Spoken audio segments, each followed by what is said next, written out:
Some wounds run so deep that only someone who's carried the same pain can truly understand. In the dusty town of Cedar Ridge, a black stallion with scars covering his body had kicked away every cowboy who tried to tame him. For 3 weeks, the best horse trainers had failed. Buck Morrison lasted 8 seconds. Young Tommy Fletcher hit the dirt before his boots touched the stirrups. Even old Jake Patterson walked away defeated. The stallion's eyes held a wildness born of cruelty. His scars told a story of suffering no animal should endure. When he reared up on his hind legs, muscles rippling beneath his midnight coat, even the bravest men stepped back from the corral fence. Then a mute cowboy stepped into the dusty street. He moved quietly, like someone who knew what it meant to hurt. What could gentle hands accomplish where force had failed? Before we jump back in, tell us where you're tuning in from. And if this story touches you, make sure you're subscribed, because tomorrow I've saved something extra special for you. Samuel Cartwright hadn't spoken a word in 7 years, but his presence in Cedar Ridge spoke volumes. At 42, he carried himself with the deliberate movements of a man who'd learned to communicate through action rather than words. His weathered hands told stories of hard work, and his grey eyes held depths that most folks found unsettling, not because they were unkind, but because they seemed to see straight through to a person's soul. He'd arrived in Cedar Ridge 3 months prior, riding a gentle mare named Grace and carrying nothing but a worn saddlebag and a leather journal that never left his side. The journal's pages were filled with careful script, thoughts and observations penned in the evening hours when most men would be sharing stories over whiskey. Samuel wrote instead of speaking, observed instead of participating, and somehow managed to make himself invaluable to the community without uttering a single syllable. Ezra Blackwood, the town's blacksmith, had been the first to take a chance on the silent stranger. A bear of a man with arms like tree trunks and a heart bigger than his massive chest, Ezra had watched Samuel gentle his own skittish horse with patience that bordered on miraculous. When Ezra's mare had developed a limp that had the town's veterinarian stumped, Samuel had simply knelt beside the animal, running his hands along her leg with the sensitivity of a physician. He'd found a small stone lodged between her shoe and hoof, something so simple that everyone else had missed it. "Man's got a gift," Ezra had declared to anyone who'd listen, his booming voice echoing through his smithy. "Horses trust him like he's speaking their language." The truth was, Samuel understood the language of pain better than most. Animals sensed it in him, the quiet ache that lived behind his steady gaze, the way he moved through the world, as if carrying an invisible weight. They recognized him as one of their own, a creature who'd been hurt and learned to survive despite it. Mary Sullivan ran the town's only saloon, but calling it just a saloon undersold what she'd created. The Copper Dollar was part tavern, part boarding house, and part sanctuary for anyone who needed a hot meal and a listening ear. At 38, Mary had auburn hair that caught the lamplight and green eyes that missed nothing. She'd been watching Samuel since his arrival, noting how he always left exact change on her bar, how he nodded politely to every patron, and how he seemed to appear whenever someone needed help. She'd seen him assist old Mrs. Reger, Henderson with her groceries, steady drunk Charlie Moss before he fell off his horse, and spend an entire afternoon helping young Pete Murphy muck out the stables when the boy had injured his shoulder. Samuel never asked for recognition or payment, simply did what needed doing, and disappeared back into the background of the town's daily rhythm. Pete Murphy was 16 and filled with the restless energy of youth, but he'd taken to following Samuel around like a devoted puppy. The boy had lost his father to consumption 2 years prior and had been struggling to keep his family's small livery stable running ever since. Samuel had begun showing up each morning to help with the horses, and somehow Pete's business had started thriving again. The animals were calmer, healthier, and more responsive than they'd ever been. "He don't talk, but he teaches me things every day," Pete confided to Mary one evening as she served him his usual glass of milk. "Shows me how to read what the horses are feeling, how to move around them so they ain't scared. It's like he can see inside them somehow." Samuel's gift with animals had become something of local legend, which made the arrival of the black stallion all the more intriguing. The horse had been brought in by a cattle drive passing through town, its driver claiming he'd found the animal wandering alone on the plains. The man had taken one look at the horse's condition, the network of scars across its flanks, the wild terror in its eye sand, known he couldn't handle such a damaged creature. "Name's Thunder," the drover had said, though he admitted he'd given the horse that name himself. "Found him 3 days ago, nearly dead from thirst. Got some water in him, but he won't let nobody close. Figure maybe someone in town might have use for him." The scars on Thunder's body told a story that made even hardened cowboys wince. Long welts across his back suggested a whip used with cruel frequency. Circular marks on his flanks looked like burn scars from a branding iron applied carelessly or maliciously. Most disturbing were the cuts around his mouth, evidence of a bit forced with brutal efficiency, leaving permanent reminders of human cruelty. When Thunder had been led into the town's main corral, his arrival had drawn a crowd. The animal was magnificent, despite his wounds, 17 hands of pure muscle and power, with a coat so black it seemed to absorb light.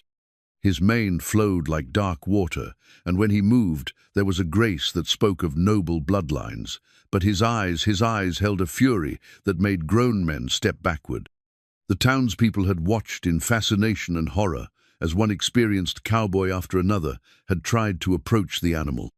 Each attempt ended the same way.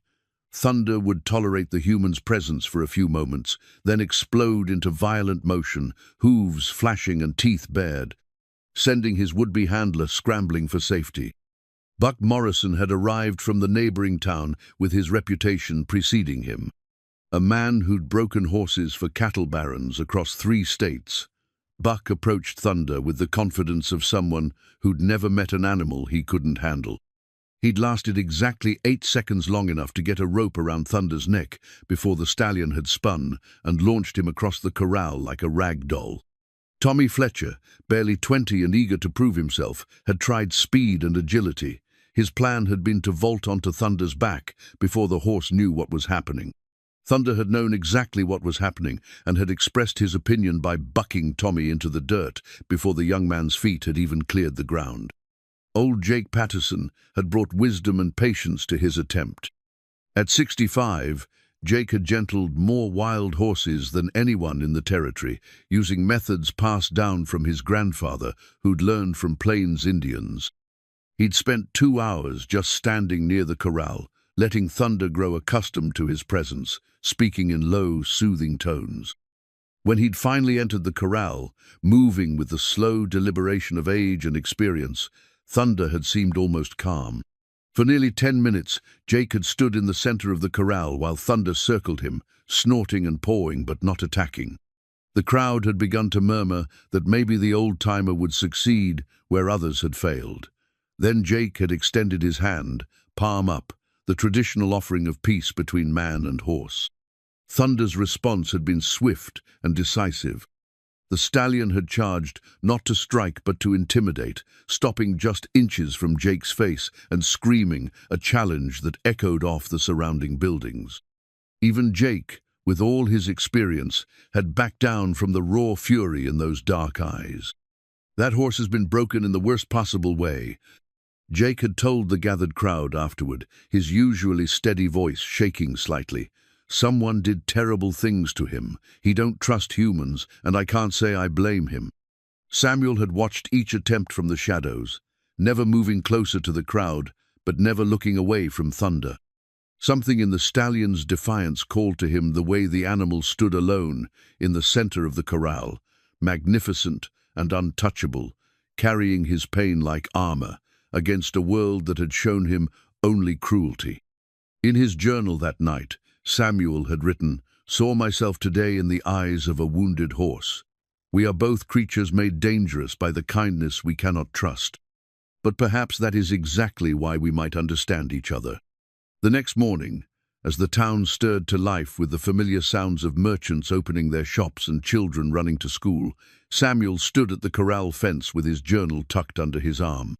Thunder stood at the far end of the enclosure, watching him with suspicious eyes. The 2 damaged souls regarded each other across 30 feet of dusty ground, each recognizing something familiar in the other's careful stillness. Samuel pulled a worn apple from his pocket, not as an offering, but simply as a sign of peaceful intent.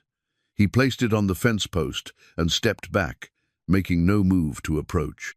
Thunder's ears flicked forward, the first sign of curiosity the animal had shown since his arrival. For an hour, Samuel simply stood there, not speaking because he couldn't, not moving because he understood that trust was something that had to be offered freely. When he finally walked away, the apple remained untouched on the post. But something had shifted between Thema recognition that perhaps healing was possible, even for the most wounded among them. The stranger rode into Cedar Ridge on a Tuesday morning like a shadow falling across the sun. Silas Kane was the kind of man who announced his presence without saying a word, tall and lean, with pale eyes that held no warmth and a smile that never reached them. His horse, a nervous bay gelding, stepped sideways constantly, as if trying to distance itself from its rider. Kane dismounted outside the Copper Dollar and tied his horse with movements that were just a little too rough, a little too quick. The animal flinched away from his touch, and that small gesture told Samuel everything he needed to know about the man's character. Samuel was sitting on the saloon's front steps, carving a piece of wood while keeping one eye on Thunder's corral across the street. "Heard you folks got my horse," Kane said to no one in particular, his voice carrying the flat tone of someone accustomed to being obeyed. His gaze swept the street until it landed on Thunder, and something predatory flickered in his expression. "That's him, all right.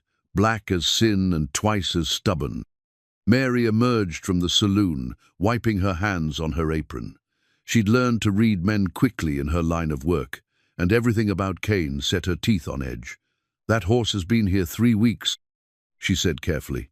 "Drover, who brought him, said he found him wandering alone." Kane's laugh was sharp and humorless. "Wandering, was he? That animal's worth more than most men make in a year. I've been tracking him since he broke free from my ranch in Texas. Killed 2 of my men trying to catch him again." The way he said it, casual, matter-of-fact, made Mary's stomach turn. Samuel's hands stilled on his carving, though he didn't look up from the wood. "Got papers to prove ownership," Kane continued, patting a leather pouch at his belt. "Bill of sale, breeding records, the whole lot. That horse belongs to me, and I'll be taking him home." Pete Murphy had been leading one of the livery horses to water when Kane arrived, and the boy froze at the stranger's words. In the 3 weeks since Thunder's arrival, Pete had watched Samuel work patiently with the stallion, had seen the gradual softening in the animal's defensive posture. The idea of Thunder being dragged back to whatever hell he'd escaped from made the boy's chest tight with anger. "Horse seems pretty settled here," Pete said, his young voice cracking slightly. "Maybe he don't want to go back." Kane turned those pale eyes on the boy, and Pete instinctively stepped backward. "What a horse wants ain't particularly relevant to me, son. Property is property, and that animal is mine by law." Samuel finally looked up from his carving, meeting Kane's gaze across the dusty street. For a long moment, the 2 men studied each other, the silent cowboy with his gentle hands and the cold-eyed stranger who spoke of horses like objects. Kane's expression shifted slightly, something calculating entering his features. "You the one who's been playing with my horse?" Kane asked, taking a step closer to Samuel. "Heard there's some mute fool thinks he can gentle anything with 4 legs." Samuel stood slowly, his carved Pisa small horse cradled in his palm. He was slightly shorter than Kane, but broader through the shoulders, and he moved with the kind of controlled grace that suggested he'd be dangerous if provoked. Still, he said nothing. Kane's smile widened, showing teeth that were too sharp. "Cat got your tongue, cowboy, or maybe something else took it." He gestured toward Thunder's corral. "That horse has killed before. Stomped a stable hand to death back in Texas when the boy got too friendly. Animal's got a taste for violence. Now only way to handle him is with a firm hand and a strong whip." The casual cruelty in Kane's words made Mary step forward protectively, positioning herself between the stranger and Samuel. "There's no need for threats, mister. If you have legal claim to the horse, we'll respect that. But there's no call for violence or intimidation." Kane's attention shifted to Mary, and his gaze traveled over her in a way that made her skin crawl. "Pretty little thing, aren't you? Running this place all by yourself must get lonely." Samuel's hand moved to the knife at his belt knot, threateningly, but with the kind of unconscious readiness that spoke of ingrained protective instincts. Cain noticed the movement and chuckled. "Easy there, silent man. I'm not looking for trouble, just want what's mine." Cain pulled a leather portfolio from his saddlebag and extracted several documents.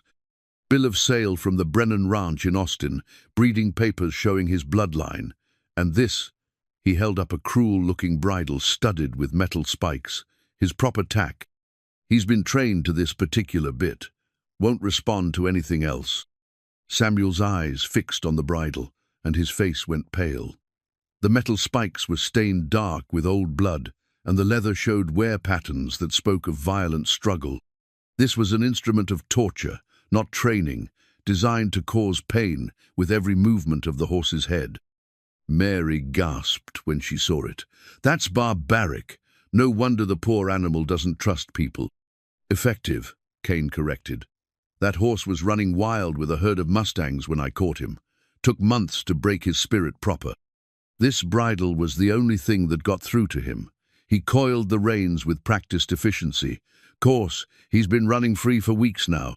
Probably thinks he can go back to his wild ways. I'll need to remind him who's boss." Thunder had noticed Cain's arrival and was pacing restlessly in his corral, his agitation growing with each word the man spoke. The stallion's ears were pinned back against his skull, and he was snorting challenge calls that carried clearly across the street. Even from a distance, the horse seemed to recognize his tormentor.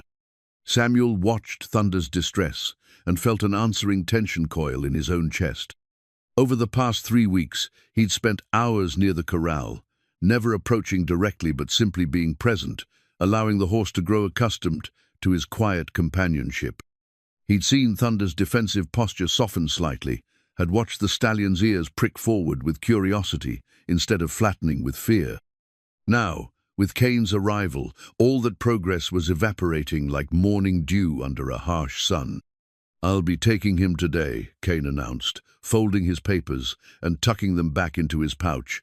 "Need to get him back to Texas before he forgets all his training completely. Already lost enough time chasing him across 3 territories." Samuel stepped forward then, his movement deliberate and unmistakable. He positioned himself between Cain and the path to Thunder's corral note aggressively, but with quiet determination. His message was clear even without words. He would not allow this cruelty to continue. Cain's eyes narrowed. "You got something to say, mute man, because I'm getting real tired of people in this town thinking they can interfere with my business." Samuel reached into his shirt pocket and withdrew a small piece of paper. He handed it to Mary, who unfolded it and read aloud. "That horse has been hurt enough. There are other ways." Cain's laugh was genuinely amused this time. "Other ways? You think you can train a killer horse with kindness and sweet words? That animal is dangerous, and the only thing he understands is strength. I've got the scars to prove it." He rolled up his sleeve, revealing long white marks across his forearm, claw marks from Thunder's hooves. "Nearly took my arm off the first time I tried to saddle him. Learned real quick that he only respects force." Samuel studied the scars, then looked toward Thunder's corral. The stallion was still pacing, his agitation increasing by the minute. Samuel could see the animal's muscles bunching and releasing with nervous energy, could read the signs of a creature preparing to fight or flee. In his mind, Samuel began forming the words he wished he could speak. Those scars weren't earned through training, they were earned through cruelty. That horse wasn't fighting because he was wild, he was fighting because he was afraid. And fear, once planted deep enough, can take a lifetime to root out. But Samuel's voice had been silenced 7 years ago, lost in a moment of spiritual crisis that had shattered his faith in both God and his own purpose. So instead of speaking, he simply nodded toward Cain's scars and then gestured to Thunder's flanks, drawing a parallel that needed no words to understand. Cain's expression darkened. "You comparing my training methods to animal abuse? That horse came to me half dead and worthless. I made him valuable. I made him strong." Samuel pulled out his journal and wrote quickly, then showed the page to Mary. She read, Strength built through fear is not strength at all, it's a different kind of breaking. The words hung in the air like a challenge, and Kane's hand moved instinctively to the whip coiled at his belt. You got a lot of opinions for a man who can't speak them himself. Maybe someone should teach you when to keep your thoughts to yourself. Mary stepped closer to Samuel, her chin raised defiantly. This is a civilized town, Mr. Kane. We don't settle disputes with violence. Civilized, Kane repeated as if the word amused him. Lady, I've been from California to the Carolinas, and I ain't found a truly civilized place yet. Everywhere you go, it's the strong taking from the weak. That's the natural order. He looked directly at Samuel then, his pale eyes holding a cold challenge. I'll give you credit. Mute Manu got heart, standing up like this. But heart don't change facts, and the fact is that horse belongs to me. I'll be back tomorrow morning with the sheriff to collect what's mine. If anyone tries to interfere, he let the threat hang unfinished. Samuel watched Kane mount his nervous bay and ride out of town, leaving behind an atmosphere thick with tension and unspoken fear. Thunder had pressed himself against the far side of the corral, as far from where Kane had stood as possible, his great body trembling with remembered terror. Pete approached Samuel cautiously. You ain't gonna let him take Thunder, are you? That man's evil, you can see it in his eyes. Samuel looked at the boy's earnest face, then at Mary's worried expression, and finally at Thunder's terrified form across the street. In his journal, he wrote a single sentence that would change everything. Some battles choose us, whether we're ready or not. The die had been cast. Tomorrow would bring a reckoning that Samuel had spent 7 years trying to avoid, a confrontation that would force him to decide whether his silence was truly a choice or simply another form of cowardice. And at the center of it all stood a damaged horse whose fate would determine not just his own future, but Samuel's as well. The hours after Kane's departure felt heavy with anticipation, like the air before a thunderstorm. Samuel found himself unable to concentrate on anything except the knowledge that tomorrow might be Thunder's last day of freedom. He stood at his small room's window above Mary's saloon, looking down at the corral where the stallion paced restlessly in the moonlight. Unable to sleep, Samuel descended the stairs and stepped into the cool night air. His boots made soft sounds on the wooden walkway as he approached Thunder's enclosure. The horse noticed him immediately, ears swiveling forward with alert attention, rather than the defensive posture he showed to others. Can't sleep either, Samuel thought, though the words remained locked inside him where they'd been trapped for 7 long years.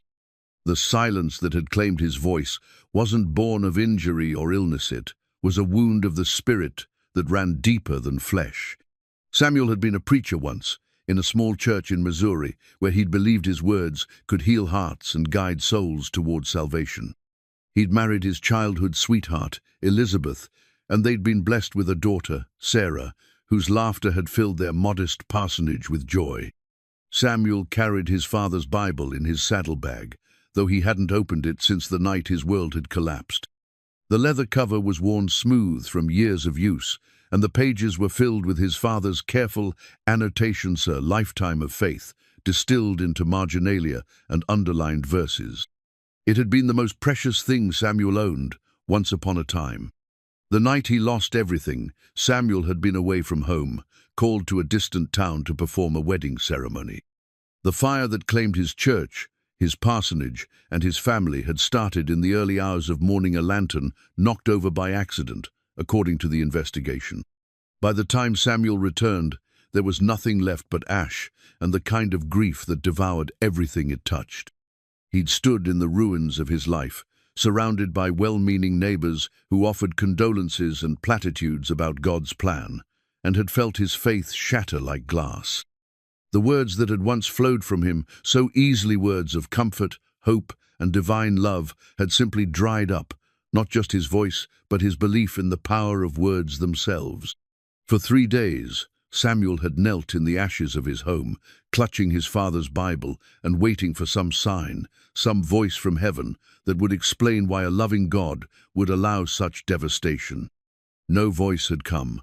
On the fourth day, he'd packed his few remaining possessions, saddled his horse, and ridden west without looking back. That had been 7 years ago. 7 years of wandering from town to town, finding work where he could, speaking to no one, because he no longer believed in the power of words to heal or comfort or change anything at all. He'd become a ghost of his former self, present but not truly living, helping others while remaining fundamentally alone. Thunder shifted in the corral, drawing Samuel back to the present moment. The stallion had moved closer to the fence, though he maintained a careful distance. In the moonlight, his scars were clearly visibly reminders of human cruelty etched permanently into his magnificent hide. Samuel pulled his journal from his jacket and wrote by the light of the moon, "We are both marked by what we've survived." But perhaps survival itself is a kind of faith that tomorrow might be different than yesterday. The next morning brought an unexpected complication. Pete arrived at the livery stable to find Samuel already there, sitting on an overturned bucket beside Thunder's corral, with his journal open on his lap. The boy had been coming early every day since Samuel's arrival, eager to learn from the silent man who seemed to understand horses better than anyone Pete had ever met. "Mr. Samuel," Pete said quietly, using the formal address that felt right for someone who commanded such respect despite his silence. "What are we going to do about that Kane fellow?" Samuel looked up from his writing and studied the boy's earnest face. At 16, Pete had already experienced more loss than many men twice his age. His father's death had forced him to take on responsibilities that should have belonged to adults, and the struggle to keep his family's business afloat had aged him beyond his years. But there was still hope in his eyes, still a belief that good could triumph over evil if people were willing to fight for it. Samuel wrote in his journal and showed the page to Pete. "Sometimes the right thing to do isn't the legal thing, but there are consequences to every choice." Pete read the words twice, absorbing their weight. "You mean we might get in trouble for protecting Thunder?" Samuel nodded, then wrote again. "Kane has legal ownership. Fighting that means fighting the law itself. But that don't make it right." Pete protested. "Just because something's legal don't mean it's moral. My pa used to say that sometimes a man's got to stand up for what's right, even when it's hard." The boy's words struck something deep in Samuel's chest, an echo of the man he used to be, the preacher who'd believed that righteousness should guide every decision. Samuel had spent 7 years running from that responsibility, hiding behind his silence as an excuse not to take stands or make difficult choices. He looked at Thunder, who was watching their conversation with intelligent eyes. The stallion had grown noticeably calmer since Samuel's arrival in town, no longer pacing constantly or striking out at anyone who approached the corral. Yesterday, Thunder had even allowed Pete to stand near the fence without displaying aggressive behavior, a small miracle that spoke to the healing power of patience and kindness. Samuel made a decision that surprised even himself. He stood up, tucked his journal away, and walked to the corral gate. Pete watched in amazement as Samuel lifted the latch and stepped into the enclosure with Thunder. The stallion tensed immediately, his ears flattening against his skull and his muscles bunching as if preparing to charge. But Samuel didn't approach instead. He simply stood near the gate, making himself present without being threatening. He pulled the carved wooden horse from his pocket, the one he'd been working on the previous evening, and held it in his open palm. Minutes passed in tense silence. Thunder snorted and pawed the ground, clearly agitated by having a human in his space, but not yet moved to violence. Samuel remained perfectly still, radiating the kind of calm patience that spoke of infinite time and infinite understanding. Slowly, almost imperceptibly, Thunder's ears began to relax, his head lowered slightly, and the rigid tension in his muscles began to ease. He was still wary, still ready to explode into defensive action, but something in Samuel's quiet presence was reaching past his fear to touch the part of him that remembered what it felt like to trust. Pete held his breath as Samuel took a single, careful step forward. Thunder's response was immediate. He reared up on his hind legs, hooves flashing in the morning sunlight. But instead of charging, the stallion came down in the same spot, his action more warning than attack. Samuel acknowledged the warning by taking a step backward, showing Thunder that he respected the horse's boundaries. Then he did something that made Pete's eyes widen with wonder. He knelt down in the dust of the corral and placed the wooden horse on the ground between them. The carved figure was beautiful in its simplicity, capturing the essence of equine grace in smooth, flowing lines. Samuel had spent hours the previous evening working on it, his hands finding peace in the familiar motions of creation.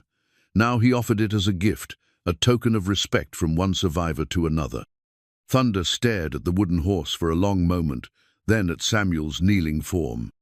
The stallion's nostrils flared as he tried to read the sense and intentions of this strange human, who showed no fear, carried no weapons, and made no demands.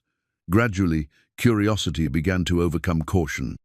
Step by cautious step, Thunder approached the carved horse. He stretched his neck forward, sniffing delicately at the wooden figure, while keeping his body positioned for a quick escape.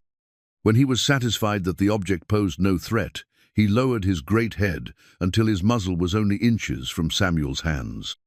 For a moment that felt eternal, horse and man regarded each other at eye level.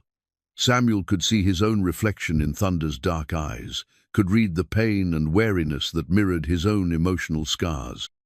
Without thinking, he reached up slowly and touched the stallion's muzzle with the backs of his fingers. Thunder didn't pull away. The contact lasted only seconds before the horse stepped back, but it was enough. Pete let out a breath he didn't know he'd been holding, and even Thunder seemed surprised by his own tolerance for human touch. Samuel rose slowly and backed toward the gate, leaving the wooden horse where Thunder could examine it further. As he exited the corral, he saw Mary approaching from the saloon, her expression mixing admiration with concern. "That was either very brave or very foolish," she said softly. Samuel pulled out his journal and wrote, "Sometimes they're the same thing." Mary read the words and smiled, despite the gravity of their situation. "Kane will be back this morning with the sheriff. Even if we wanted to fight his claim, we don't have legal grounds." Samuel nodded, understanding the impossible position they were in. Kane held all the legal cards, backed by ownership papers that would satisfy any court.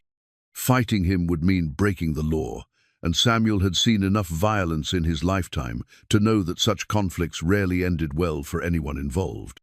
But as he looked at Thunder, who was now sniffing curiously at the wooden horse, Samuel felt something stirring in his chest that he hadn't experienced in 7 years. It wasn't faith, exactly, but it was something close to it, the belief that some things were worth fighting for, regardless of the consequences. Pete appeared at his elbow, the boy's face set with determination beyond his years. "We can't let Kane take him, Mr. Samuel. That man will kill Thunder's spirit if he ain't killed it already." Samuel looked at the boy, then at Mary, then at Thunder. 3 lives that had somehow become intertwined with his own. 3 souls who were counting on him to find a solution that his silence had made seemingly impossible. In his journal he wrote, "Sometimes the greatest act of faith is believing that the right path will reveal itself, even when we can't see it yet." As if summoned by his thoughts, Thunder approached the fence where they stood. The stallion's eyes were calmer now, holding a spark of something that hadn't been there before. Not trust exactly, but the possibility of trust. He stretched his neck toward Samuel, not quite close enough to touch, but closer than he'd allowed anyone except Samuel to come. The wooden horse lay forgotten in the dust of the corral, but its message had been received. Between a mute cowboy and a damaged stallion, a language of understanding was beginning to form that needed no words and recognized no legal ownership except that forged by compassion and mutual respect. Samuel's breakthrough with Thunder had drawn a small crowd by mid-morning, word spreading through Cedar Ridge with the speed that news traveled in small towns.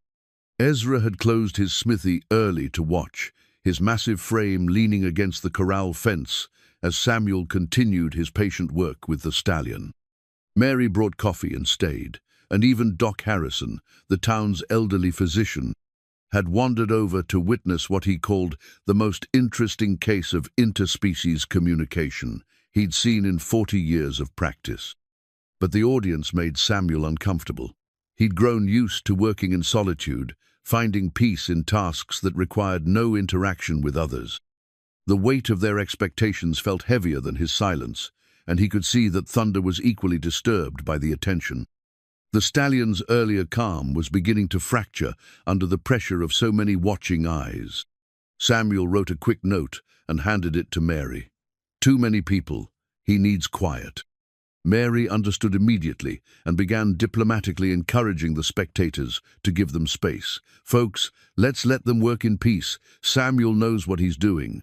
As the crowd dispersed, Thunder's posture relaxed visibly. The stallion had positioned himself near the wooden horse Samuel had carved, using it as a kind of anchor point. Whenever his anxiety spiked, Thunder would lower his head to sniff the carving, as if drawing comfort from this small token of understanding. Samuel settled onto his overturned bucket and opened his journal to a page he'd written the night before. The words came from a place deeper than conscious thought, flowing from the part of him that still believed in redemption, despite everything he'd lost. Pain recognizes pain across all boundaries of species and circumstance. In Thunder's eyes, I see the reflection of my own wounds, the scars that don't show on the surface but run deeper than flesh. We are both creatures who have learned that survival sometimes means building walls so high that even kindness cannot scale them. As he read his own words, Samuel felt the familiar ache that came with remembering. His hand moved unconsciously to his saddlebag, where a photograph lay hidden beneath his spare clothes and meager possessions. He hadn't looked at it in months, but its presence was a constant weight that traveled with him everywhere. The photograph had been taken 2 months before the fire, at a church social where the whole community had gathered to celebrate the harvest. Elizabeth sat in a chair with 3-year-old Sarah on her lap, both of them laughing at something Samuel's father had said just before the camera clicked. Samuel stood behind them, his hand resting on Elizabeth's shoulder, his face showing the kind of contentment that came from believing the future held nothing but blessings. He'd been a different man, then confident in his faith, certain that his words could heal and his prayers could protect those he loved. The Samuel in that photograph believed that righteousness was rewarded and that good men who served God faithfully would see their families prosper. That Samuel had never imagined that devotion could be met with devastation, that a life built on service to others could crumble in the space of a single night. Pete noticed Samuel's distant expression and approached carefully. The boy had developed an instinct for reading his mentor's moods, understanding when to offer companionship and when to provide solitude. "You thinking about before?" Pete asked softly. Samuel looked up, surprised by the boy's perceptiveness. He wrote in his journal, "We all have a before a time when the world made sense." Pete read the words and nodded with wisdom beyond his years. "My pa used to say that life breaks everybody, but some folks get stronger in the broken places." The quote stirred something in Samuel's memory, a fragment of scripture he'd once used in sermons about redemption and renewal. But where those words had once brought comfort, now they only highlighted the distance between who he'd been and who he'd become. Thunder approached the fence then, drawn by the quiet conversation. The stallion's movements were more relaxed than they'd been since his arrival in town, though his ears still swiveled constantly, alert for any sign of danger. He stretched his neck towards Samuel, not quite close enough for contact, but closer than he'd allowed anyone else to approach. "He's getting better," Pete observed. "Less afraid." Samuel studied Thunder's posture and recognized the subtle signs of a creature learning to hope again despite past trauma. The stallion's scars told a story of systematic cruelty, not the random violence of a predator, but the calculated brutality of humans who had used pain as a training method. Yet here Thunder stood, still magnificent despite his wounds, still capable of curiosity and trust. Mary joined them at the fence, carrying a fresh pot of coffee and wearing the worried expression that had become her default since Kane's visit the previous day. "Sheriff Williams should be here within the hour," she said quietly. "Kane rode out early this morning to fetch him."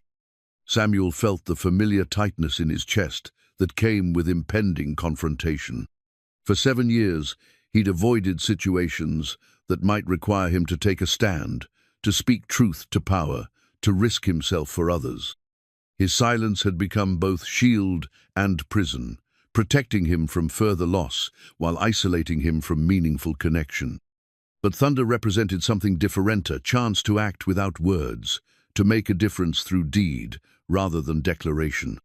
The Stallion had shown him that communication didn't require speech, that understanding could flow between souls without the mediation of language.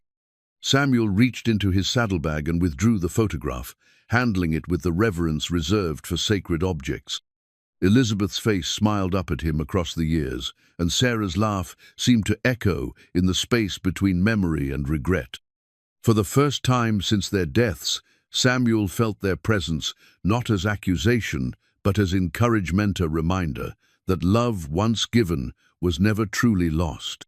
Pete glimpsed the photograph, and his eyes widened. "Your family?" Samuel nodded, unable to write while his hands shook with the emotion of sharing this most private grief. "They're beautiful," Pete said simply. "What happened to them?" Samuel took several minutes to compose himself before writing, "Fire. 7 years ago. I was away, performing a wedding in another town. Came home to find everything gone." Pete read the words and felt his own heart break a little. He'd lost his father to disease, but he couldn't imagine the devastation of losing everyone at once. "That's why you don't talk." Samuel wrote carefully, "Lost my faith in words, in everything really. If God could take them while I was serving him, what good were all my prayers and sermons?" Mary had been reading over Pete's shoulder, and tears glistened in her eyes. She'd suspected that Samuel carried deep wounds, but knowing the details made his daily acts of kindness even more remarkable. Here was a man who had every reason to turn his back on humanity, yet he chose instead to help others heal from their own trauma. "Maybe," Mary said gently, "you weren't meant to save them with words. Maybe you were meant to save others with actions." Samuel looked at her, then at Thunder, then at the photograph in his hands. The Stallion was watching him with intelligent eyes, as if somehow understanding that this moment was important, that decisions were being weighed that would affect them all. Sheriff Williams arrived precisely at noon, riding alongside Kane and looking distinctly uncomfortable with his assignment.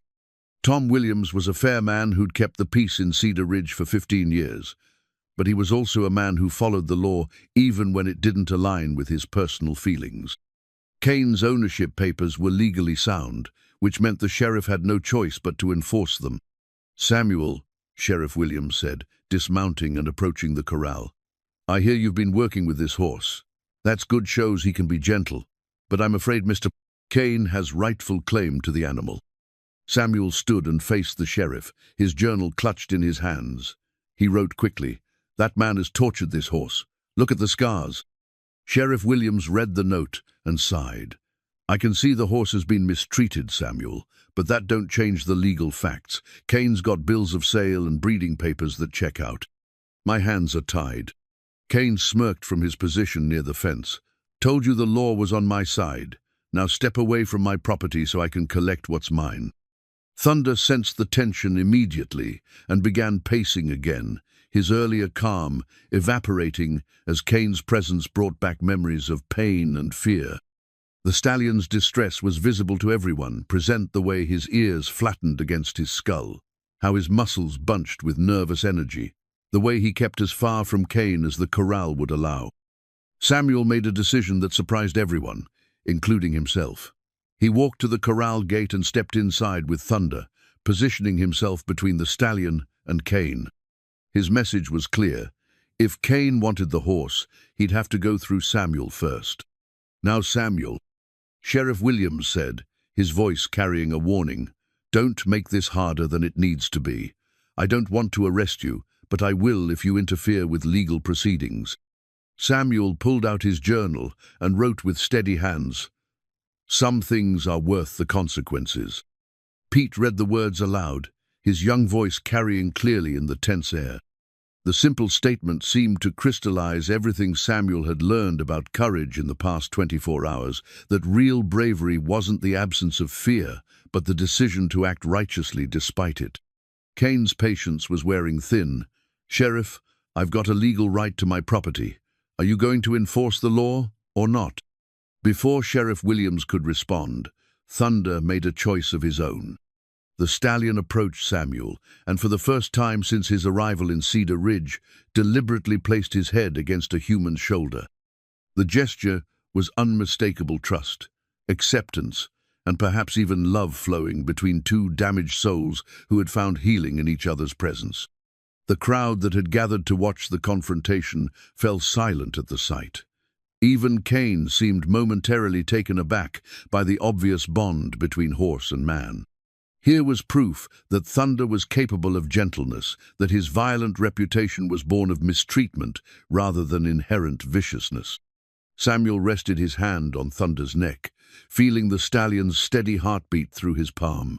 In that moment, he understood that this wasn't just about saving a horse, it was about reclaiming his own ability to stand for something greater than himself.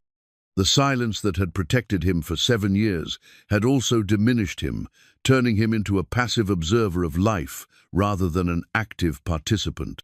He looked at the photograph, still clutched in his other hand, at Elizabeth's face and Sarah's laugh, and felt their love reach across time to strengthen his resolve. They wouldn't want him to live in perpetual grief. They would want him to find purpose again, to use his pain to prevent others from suffering. Samuel tucked the photograph safely away and wrote one final message in his journal. He tore out the page and handed it to Sheriff Williams, who read it aloud for everyone to hear. "I may not be able to speak, but I can still choose to stand between cruelty and innocence. If taking that stand means breaking an unjust law, then I will accept whatever consequences come."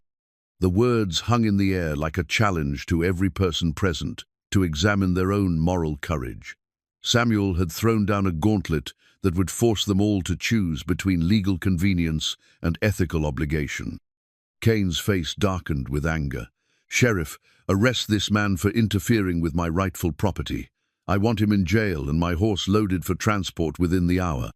But Sheriff Williams was staring at Samuel with newfound respect, recognizing the kind of quiet heroism that shaped legends. The sheriff found himself at a crossroads of his own, forced to choose between the letter of the law and the spirit of justice that had drawn him to law enforcement in the first place. The standoff in Thunder's corral stretched on for nearly an hour, with Samuel refusing to leave the stallion's side and Cain growing increasingly agitated. Sheriff Williams found himself in the uncomfortable position of mediating between legal obligation and moral instinct, while a growing crowd of townspeople gathered to witness what was becoming Cedar Ridge's most significant confrontation in years. Thunder remained calm as long as Samuel stood near him, but the stallion's agitation returned whenever Cain spoke or moved closer to the corral. The horse's behavior was so markedly different between the two men that even the most skeptical observers couldn't deny the obvious Thunder trusted Samuel and feared Cain with an intensity that spoke of deep trauma. Mary watched the proceedings from the saloon's porch, her heart torn between admiration for Samuel's courage and fear for his safety. She'd seen enough of life to know that legal disputes rarely favored the righteous over the well-connected, and Cain struck her as the type of man who wouldn't hesitate to use violence if the law failed to give him what he wanted. Young Pete stood at the corral fence, his fists clenched with the helpless anger of someone too young to effect change but old enough to recognize injustice. The boy had become deeply attached to both Samuel and Thunder over the past weeks, and the thought of losing them both to Cain's cruelty was almost unbearable. Ezra Blackwood arrived from his smithy still wearing his leather apron, the massive blacksmith's presence adding weight to the gathering crowd. Ezra was respected throughout the territory for his skill and his character, and his opinion carried influence with Sheriff Williams. "Tom," Ezra said to the sheriff, his deep voice cutting through the tension, "I've known you for 15 years, and I've never seen you enforce a law that went against your conscience. Don't start now." Sheriff Williams removed his hat and ran his fingers through his graying hair. "Ezra, you know I respect your opinion, but the law is the law. Cain's got papers that prove ownership. I can't just ignore that because we don't like the man." Sometimes the law ain't right, Pete said suddenly, his young voice carrying clearly in the afternoon air. My pa taught me that there's a difference between what's legal and what's just. Kane wheeled on the boy, his pale eyes flashing with anger. You'd better teach that boy to respect his betters, or someone else will teach him for you. The threat hung in the air like smoke from a gunshot, and Samuel felt something shift inside his chest, a protective fury that he hadn't experienced since the night he'd stood in the ashes of his home. His hand moved instinctively toward the knife at his belt, not with aggressive intent, but with the readiness of someone prepared to defend the innocent. It was then that the town's telegraph operator, a nervous man named Harold Finch, came running across the street with a yellow paper clutched in his hands. Sheriff Williams, got an urgent wire for you. Sheriff Williams took the telegram and read it quickly, his expression changing as he absorbed the information. He read it again, more slowly, then looked up at Kane with newfound suspicion. Well now, the sheriff said, folding the telegram carefully. This is interesting. Got a wire here from the Texas Rangers. Seems they've been looking for a man matching your description, Mr. Kane. Something about stolen horses and a missing rancher named Brennan. Kane's face went pale, but he quickly recovered his composure. Don't know what you're talking about, Sheriff. My papers are all in order. Maybe so, Sheriff Williams replied, his tone now carrying the authority of someone back on familiar ground. But this telegram suggests that the Brennan Ranch was robbed 3 months ago. Owner was found dead, and several valuable horses were taken. The description of one of those horses matches your stallion here pretty closely. The crowd murmured with excitement as the implications became clear. If Kane had indeed stolen Thunder, then his ownership papers were worthless, and his presence in Cedar Ridge took on a much more sinister character. Samuel felt Thunder relax beside him, as the stallion seemed to sense that the tide was turning. The horse's ears perked forward with curiosity rather than fear, and he moved closer to Samuel, as if seeking reassurance that this new development was indeed hopeful. Kane's hand dropped to his gun belt, and the gesture wasn't lost on Sheriff Williams, who was an experienced lawman despite his generally peaceful nature. Now, Mr. Kane, let's not do anything hasty. I'm sure this is all just a misunderstanding that can be cleared up with a few more telegrams. There's no misunderstanding, Kane said, his voice tight with controlled rage. That horse belongs to me, and I'll not be cheated out of what's mine by small-town gossip and forged telegrams. Mary stepped forward from the crowd, her green eyes flashing with indignation. Are you suggesting that our sheriff would forge a telegram? That's a serious accusation, Mr. Kane. Kane's gaze fixed on Mary with the kind of attention that made Samuel's protective instincts flare even higher. Pretty lady, you'd be wise to stay out of matters that don't concern you. Men's business has a way of getting complicated when women interfere.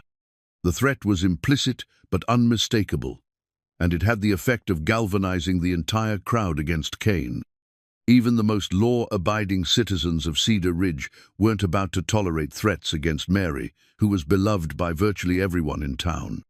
Samuel stepped to the edge of the corral, his journal already open to a page he'd prepared. He showed it to Sheriff Williams, who read aloud, "Send another telegram. Ask about John Brennan's horses. Ask about the black stallion with scars. Ask about Kane's real name." Sheriff Williams nodded slowly. "Good thinking, Samuel. Harold, get back to that telegraph and send a detailed inquiry to the Texas Rangers. I want to know everything they have on this situation." Harold Finch scurried away to his telegraph office, leaving Kane facing a growing wall of suspicion and legal scrutiny. The man's confident demeanor was beginning to crack under the pressure, and those pale eyes now held a desperate quality that made everyone present step back slightly. "You people have no idea what you're dealing with," Kane said, his voice carrying a new edge of violence. "I've killed men for less than what you're putting me through." The admission sent a chill through the crowd, but it also had the effect of removing any remaining doubt about Kane's character. This was clearly a dangerous man who had come to their town under false pretenses, carrying forged papers and making threats against their citizens. Samuel felt thunder press closer against him, the stallion seeking comfort from the one human he'd learned to trust.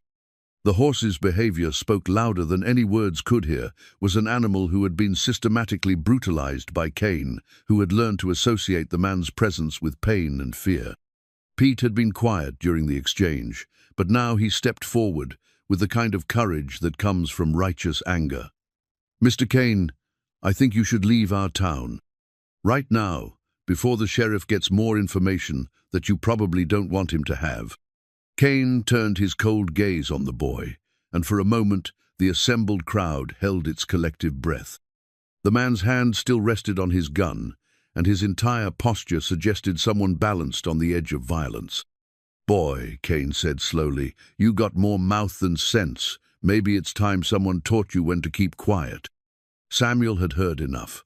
He opened the corral gate and stepped out, positioning himself between Cain and Pete with a deliberate movement that spoke of protecting family. His journal was already open to a page where he'd written a single word: no.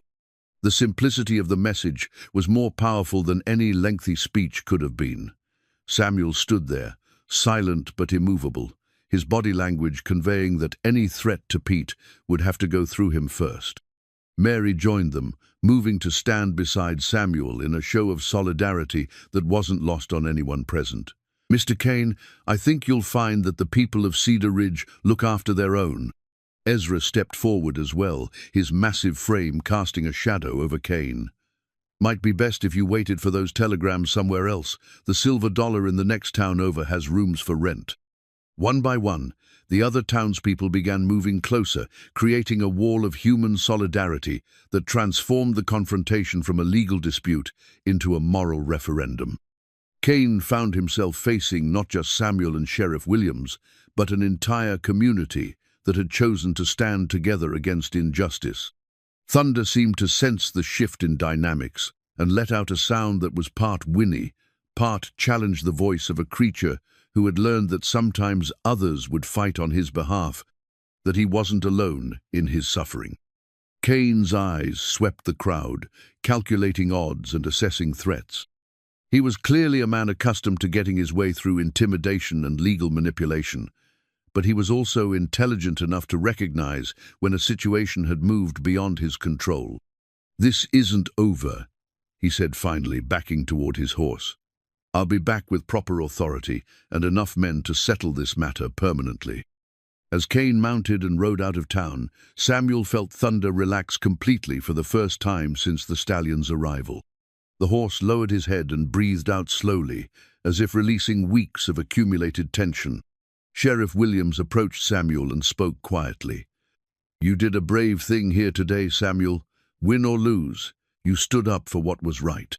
Samuel wrote in his journal, "Sometimes standing up is all we can do, but it's enough." Pete read the words and felt something shift in his understanding of what it meant to be a man.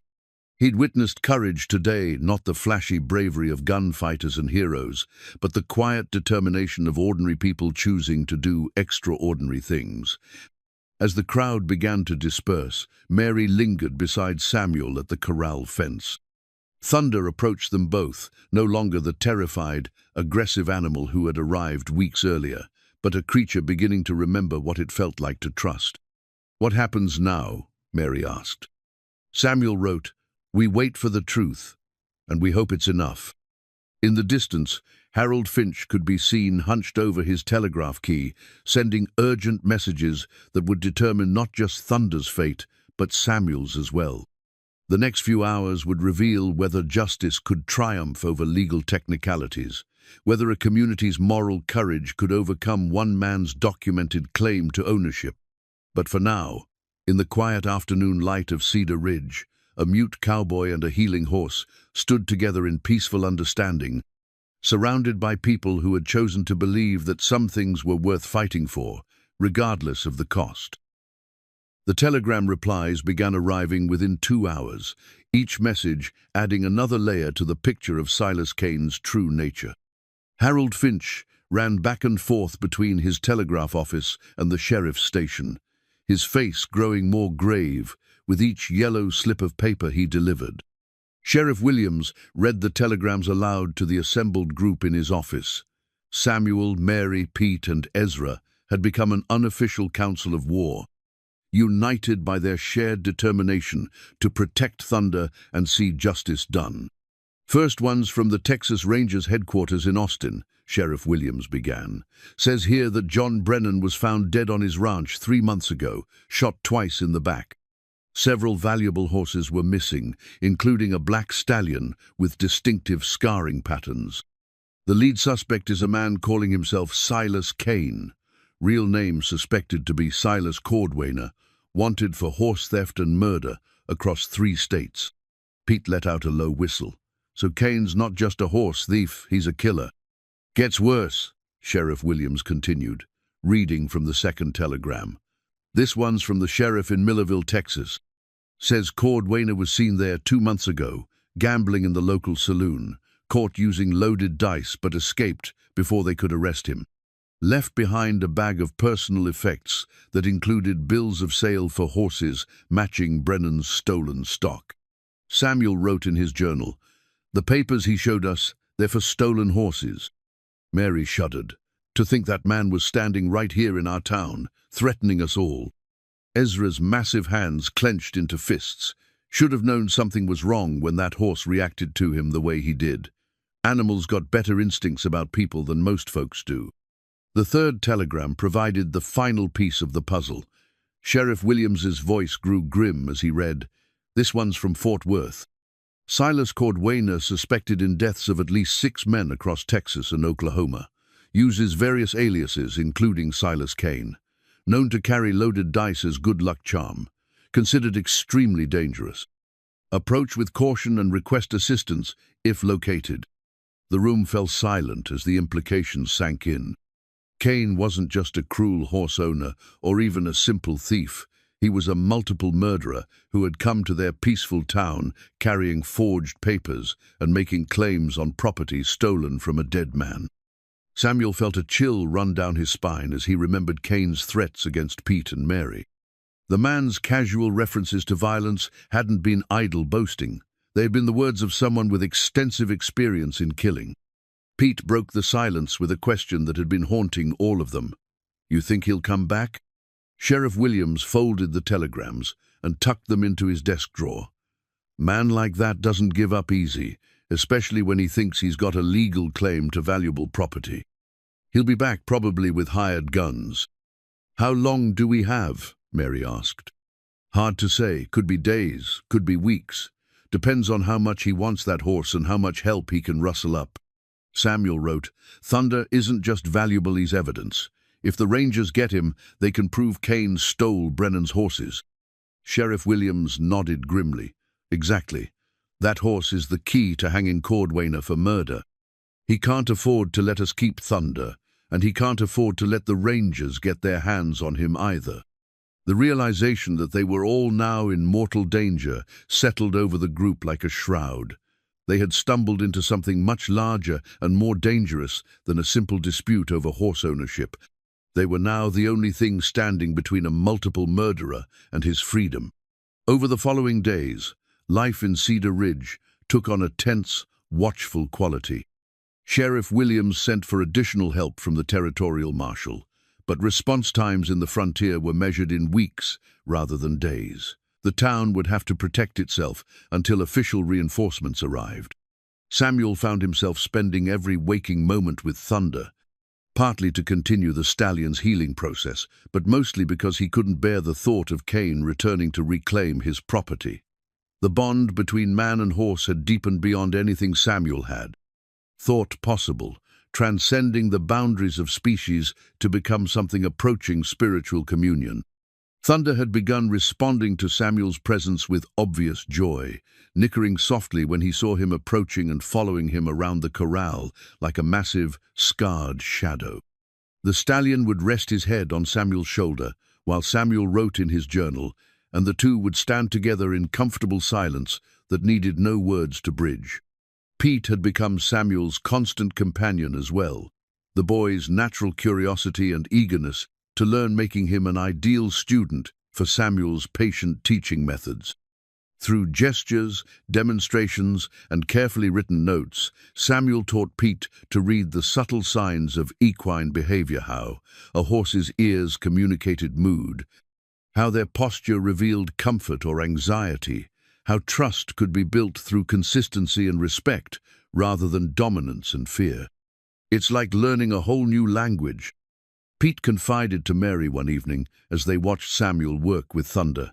Mr. Samuel don't need words to talk to horses. He speaks their language better than most people speak English. Mary had been observing Samuel's work with professional interest, recognizing in his patient methods something that reminded her of her own approach to managing difficult customers in the saloon. Both required the ability to read unspoken communication, to sense when someone was ready for approach and when they needed space. She'd also been watching Samuel himself, noting how his work with Thunder seemed to be healing something deep inside him. The haunted quality in his eyes was gradually being replaced by something that looked almost like peace. Whatever tragedy had stolen his voice was slowly losing its hold over his spirit. One evening, as Samuel sat beside Thunder's corral writing in his journal by lamplight, Mary approached with 2 cups of coffee and settled beside him on the wooden bench Ezra had built specifically for these vigils. "Penny, for your thoughts," she said softly, offering him one of the cups. Samuel accepted the coffee gratefully and wrote, "Thinking about second chances, how sometimes God gives us opportunities to heal old wounds by healing new ones." Mary read the words and felt her heart catch. In the weeks since Samuel's arrival, she'd come to admire not just his skill with horses, but his gentle nature and quiet strength. She'd found herself looking forward to their wordless conversations, to the way he listened with complete attention, even when she was just chatting about everyday concerns. "Do you think that's what Thunder is for you?" she asked. "A second chance?" Samuel considered the question seriously before writing, "Maybe we're second chances for each other. He teaches me that trust is possible even after betrayal. I show him that not all humans are cruel." "And what about us?" Mary asked, her voice barely above a whisper. "The people who care about you, are we part of your second chance too?" Samuel looked at her in the lamplight, seeing the hope and vulnerability in her green eyes. For 7 years, he'd kept himself isolated from human connection, believing that caring for others would only lead to more loss. But Thunder had shown him that healing was possible, that scars didn't have to define a creature's entire existence. He wrote carefully, "I spent 7 years believing that loving people only led to losing them. But maybe the real tragedy would be never loving anyone again." Mary felt tears spring to her eyes as she read the words. She reached out tentatively and placed her hand over his, and when he didn't pull away, she felt something shift between possibility for connection that went beyond their shared concern for Thunder. Thunder seemed to sense the change in atmosphere and approached the fence where they sat. The stallion had grown comfortable enough with Mary's presence to allow her to stand near Samuel, recognizing her as part of his expanding circle of trust. Pete arrived then, carrying a lantern and wearing the serious expression that had become his default since Cain's threats. The boy had taken it upon himself to serve as a lookout during the evening hours, positioned where he could watch the roads leading into town. "No sign of Cain yet," Pete reported, settling onto the ground beside the bench. "But I've been thinking about what Sheriff Williams said about Cain coming back with help." Samuel wrote, "What kind of thinking?" "Well, if Cain's got money from selling stolen horses, he could hire men to help him, gunfighters and such. We got Sheriff Williams and maybe a few townspeople who can handle themselves, but we ain't exactly an army." The sobering reality of their situation settled over them again. Cain had proven himself to be both intelligent and ruthless, and he would likely return with enough firepower to overwhelm any resistance Cedar Ridge could mount. Mary voiced what they were all thinking. "Maybe we should just let the Rangers handle this, send Thunder to them for safekeeping and get him out of harm's way." Samuel considered the suggestion seriously. It would certainly be the safest course of action for everyone involved. Thunder would be protected, the town would be spared a potentially violent confrontation, and Cain would be denied his prize. But as he looked at Thunder standing peacefully in the moonlight, his scars no longer symbols of trauma, but badges of survival, Samuel realized that sending the horse away would be another form of abandonment. Thunder had learned to trust again, had found a place where he felt safe. To tear him away from that security, even for his own protection, felt like a betrayal of everything they'd built together. Samuel wrote, "Thunder has been moved around, sold, stolen, and abused his whole life. Maybe it's time he had a place to call home." Pete read the words and nodded firmly. "That's right. This is his home now, and we're his family. We don't abandon family just because things get dangerous." Mary squeezed Samuel's hand. "Then we make our stand here, together." As if understanding the gravity of their commitment, Thunder stepped closer to the fence and rested his great head near Samuel's shoulder. The stallion's breathing was slow and steady, the rhythm of a creature at peace despite the storms gathering on the horizon. Samuel reached up and stroked Thunder's neck, feeling the trust that flowed between them like a current of healing energy. Whatever came next, they would face it together, a mute cowboy, a damaged horse, and the people who had chosen to believe that some bonds were worth defending with their lives. In the distance, a coyote howled at the moon, its voice carrying across the empty plains, with a sound that spoke of wildness and freedom. Thunder's ears perked at the sound, but he didn't move away from Samuel's touch. He had found his pack, his herd, his family, and no amount of danger would make him willing to give that up again.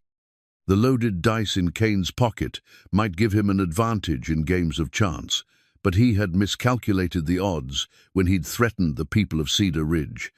Some things couldn't be won through cheating or intimidation. Some battles had to be fought with honor, courage, and the kind of love that transforms broken souls into whole ones. As the night deepened around them, Samuel, Mary, Pete, and Thunder settled into the peaceful vigilance of those who knew that trouble was coming, but refused to let fear steal their present moments of joy. Tomorrow would bring its own challenges, but tonight belonged to Thema family, forged not by blood but by choice, strengthened not by easy circumstances but by shared commitment to protecting what mattered most. The discovery came by accident, as the most profound revelations often do. Samuel had been grooming Thunder in the early morning light, working carefully through the stallion's thick mane with a borrowed brush, when his fingers encountered something unexpected beneath the coarse hair near the horse's left shoulder. At first, Samuel thought it might be another scar. Thunder's body bore so many marks of past cruelty that finding new ones had become routine. But as he parted the mane to get a better look, his breath caught in his throat. There, hidden beneath layers of hair and partially obscured by an old rope burn, was a brand mark that made Samuel's world tilt on its axis. The brand was faded and deliberately scarred over, but the basic shape was still discernible, a simple C enclosed in a circle. Samuel's hands began to shake as recognition flooded through him, bringing with it a wave of memories so powerful they nearly brought him to his knees. That brand belonged to the Cartwright family ranch in Missouri, ranch where Samuel had grown up, where his father had preached at the local church, where his brother Daniel had worked with horses until the war had claimed him along with so many other young men. Daniel, Samuel's younger brother by 3 years, the one who'd inherited their father's gift with horses while Samuel had been called to the ministry. Daniel, who'd enlisted in the Union cavalry at 18 with dreams of glory and adventure. Daniel, who'd never come home from the Battle of Gettysburg, whose body had never been found among the thousands of casualties scattered across that blood-soaked Pennsylvania field. Samuel sank to his knees beside Thunder, his journal forgotten as the implications crashed over him like a tidal wave. This horse, this magnificent, scarred stallion, who'd found his way to Cedar Ridge through a chain of theft and violence, was Daniel's horse. The last living connection to Samuel's lost brother. Thunder sensed Samuel's distress immediately and lowered his great head to nuzzle Samuel's shoulder, offering the kind of comfort that transcended species. The gesture was so gentle, so understanding, that Samuel felt his eyes fill with tears for the first time in 7 years. "Daniel," Samuel whispered, the word escaping his lips before he could stop it, the first sound he'd made in longer than anyone in Cedar Ridge had known him. The name felt foreign on his tongue after so many years of silence, but it also felt like coming home. Thunder's ears pricked forward at the sound of Samuel's voice, as if the stallion somehow understood the significance of this moment. The horse had been responding to Samuel's silent communication for weeks, but this single whispered word seemed to forge an even deeper connection between them. Pete arrived for his morning chores to find Samuel still kneeling beside Thunder, staring at something in the horse's mane, with an expression of wonder and grief combined. The boy approached cautiously, recognizing that he was witnessing something profound and private. "Mr. Samuel, you all right?" Samuel looked up at Pete with eyes that were both devastated and enlightened. He pointed to the hidden brand and managed to speak again, his voice rusty from disuse. This was my brother's horse." Pete's eyes widened as he processed the revelation. "Your brother? But how, where?" Samuel pulled his journal close and wrote with trembling hands. "Daniel enlisted in the cavalry, never came home from the war. They said his body was never found, along with his horse. This is him. This is Midnight." The name came back to Samuel as if summoned from the depths of memory. Midnight, the black colt Daniel had gentled as a teenager, the horse he'd trained with such patience and love that the animal had become more companion than livestock. Daniel had written letters home about Midnight, describing their adventures and the bond they'd formed during the long months of war. Pete read Samuel's words and felt his own eyes fill with tears. The story was taking on dimensions that none of them had imagined. This wasn't just about saving a horse from cruelty, but about reuniting two brothers separated by death and time. "But if this is your brother's horse," Pete said slowly, "and Cain has been calling him Thunder, what happened to your brother?"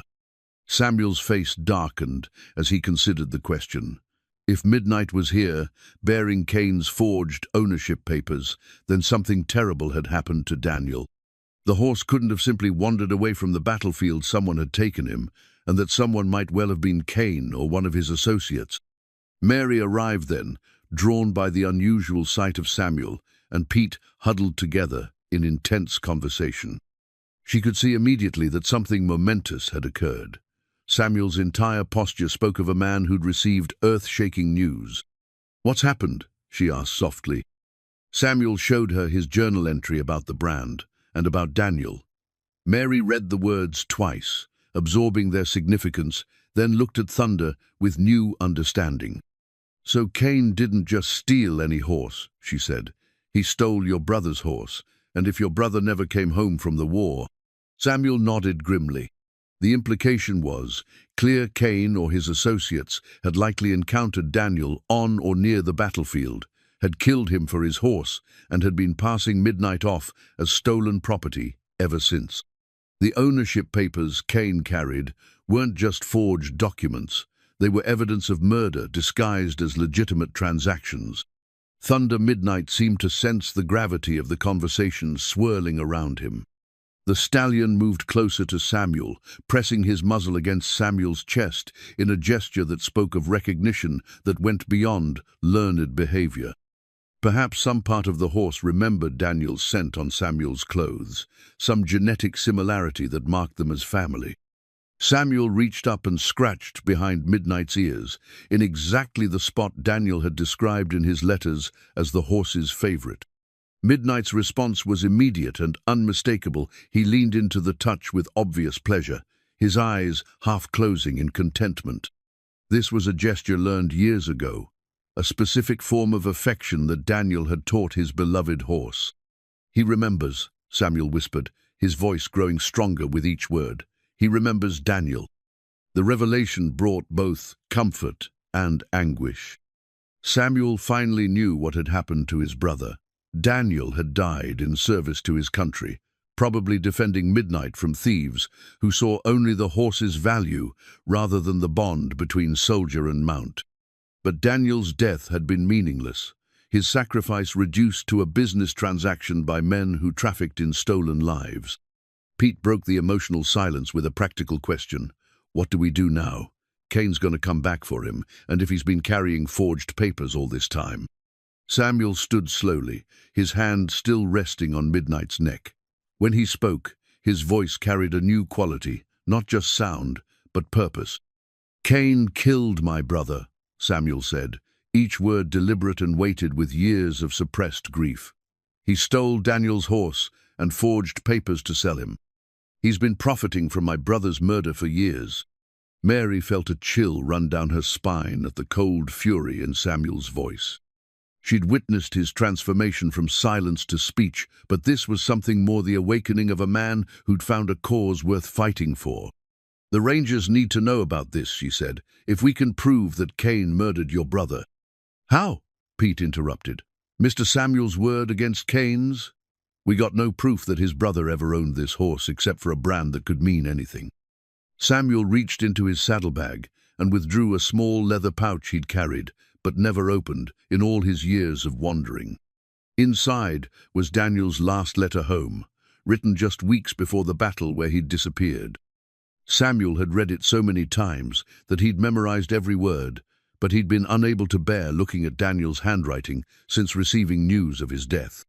With shaking hands, Samuel unfolded the letter and pointed to a specific passage. Mary read aloud, "Midnight's getting stronger every day. Yesterday he jumped a fence that was near 6 feet high, just because he saw a mare on the other side. I swear that horse has more personality than most people I know.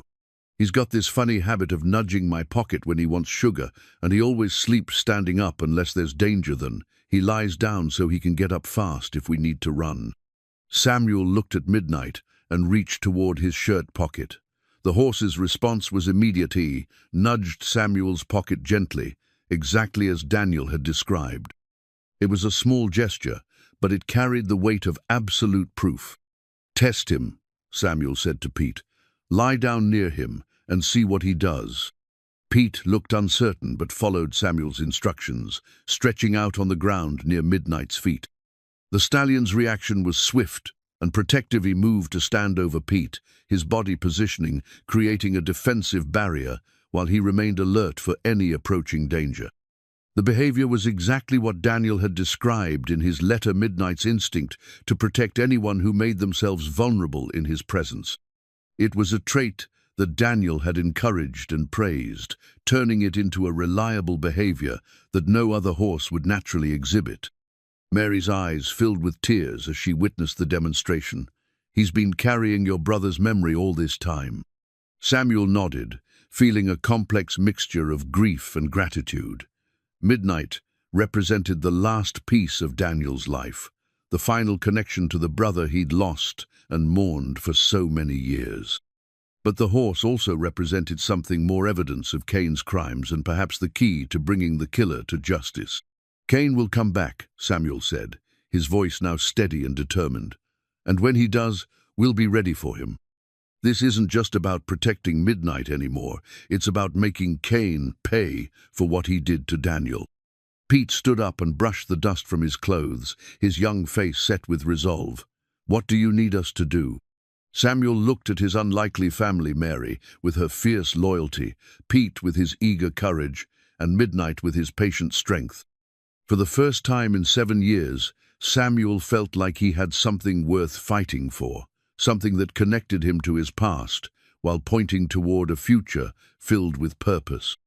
"We send word to the Rangers about what we've discovered," Samuel said, "and we prepare for Kane's return. Because when he comes, we're not just defending a horse, we're defending justice for my brother and every other person Kane has killed." Thunder Midnight nickered softly, as if understanding that his long journey from war-torn battlefields to this peaceful town had led him exactly where he needed to be. He was home at last, reunited with the only family his fallen master had left behind, ready to help bring the man who'd killed Daniel Cartwright to face the justice he'd avoided for far too long. The hidden brand had revealed more than just ownership. It had uncovered a legacy of violence that stretched back years and would soon come to its final reckoning in the dusty streets of Cedar Ridge. The telegram to the Texas Rangers carried more urgency than any message Harold Finch had ever sent. Samuel had dictated it word by word, while Mary transcribed his newly recovered voice. each sentence building a case that transformed Kane from a mere horse thief into something far more sinister. Urgent. Have located missing cavalry horse from Civil War belonging to Daniel Cartwright, enlisted Union Army 1863. Horse bears Cartwright family brand, responds to trained behaviors described in soldiers' letters. Suspect Silas Kane murdered Cartwright for horse, been using forged papers for years. Kane, real name Cordwainer, wanted for multiple murders. Request immediate assistance, situation dangerous. Sheriff Tom Williams, Cedar Ridge Territory.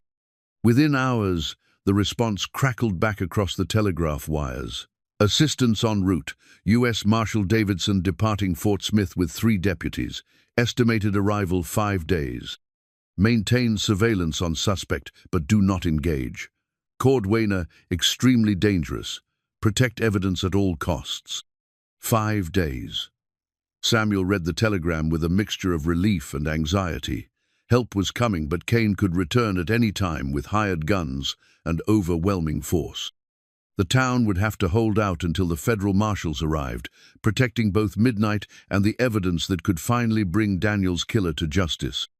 Sheriff Williams called a town meeting that evening, gathering Cedar Ridge's adult population in the schoolhouse to discuss their situation.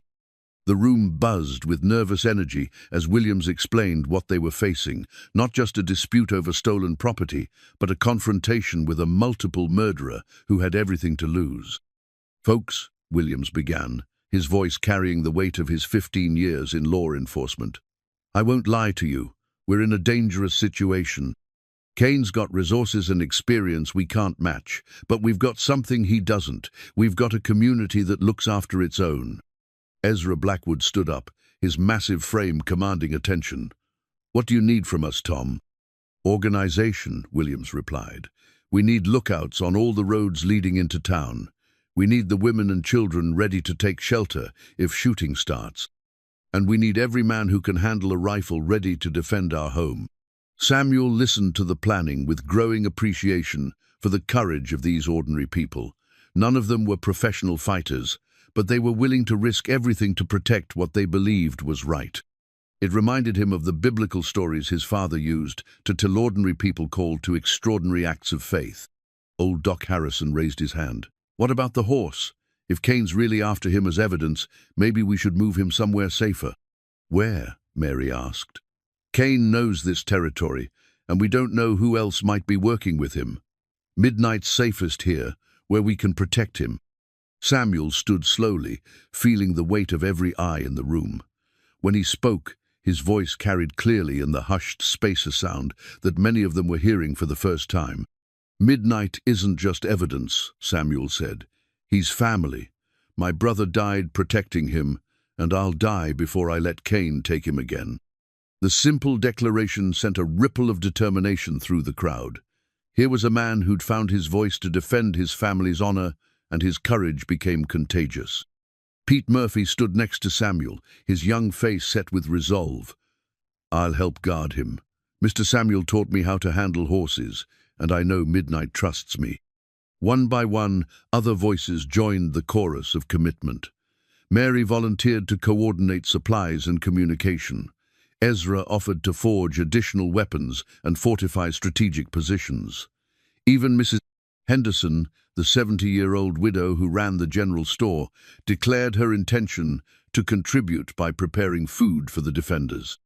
As the meeting broke up and people dispersed to their assignments, Samuel found himself surrounded by a sense of community he hadn't experienced since before the fire. These people were risking their lives for him and Midnight, creating the kind of family bonds that had nothing to do with blood and everything to do with choice. The next morning brought the first sign that Kane was preparing his return. A drifter rode into town with news that 3 men matching Kane's description had been seen in Millerville, asking questions about Cedar Ridge and recruiting local gun hands with promises of easy money. Said they needed men for a legal matter. The drifter reported to Sheriff Williams. Something about recovering stolen property, offered $20 a day, which is more than most cowboys see in a month. Samuel felt his jaw tighten at the news. Kane was building an army, using his stolen wealth to hire mercenaries who wouldn't ask questions about the legality or morality of their assignment. The odds were becoming increasingly stacked against Cedar Ridge's amateur defenders. But Samuel had learned something from his years of silence and his recent rediscovery of purpose. Sometimes the most important battles weren't about winning in any conventional sense. Sometimes they were about standing for something greater than yourself, regardless of the cost. He spent the afternoon with Midnight, working through the exercises Daniel had taught the horse during their time together. The stallion responded to commands given in a mixture of voice and gesture, his intelligence and training becoming more apparent with each session. "Midnight," Samuel said softly, using his brother's name for the horse for the first time. "Daniel would be proud of you. You survived everything they did to you, and you're still the noble animal he loved." Midnight's ears pricked forward at the sound of his true name, and Samuel could swear he saw recognition in the horse's dark eyes. Perhaps some part of Midnight remembered being called by that name in a different life, when his master was a young cavalryman who believed in honor and justice. Mary approached the corral, carrying Samuel's evening meal, a routine that had developed naturally over the past weeks. But tonight, her face carried a gravity that spoke of difficult conversations ahead. "Samuel," she said, settling beside him on Ezra's handmade bench, "I need to tell you something, and I need you to hear me out before you respond." Samuel accepted the plate of food, but kept his attention focused on Mary's green eyes. Whatever she needed to say was clearly important to her. "I've been thinking about what happens after this is over," Mary continued. "Win or lose, your life here in Cedar Ridge is going to change.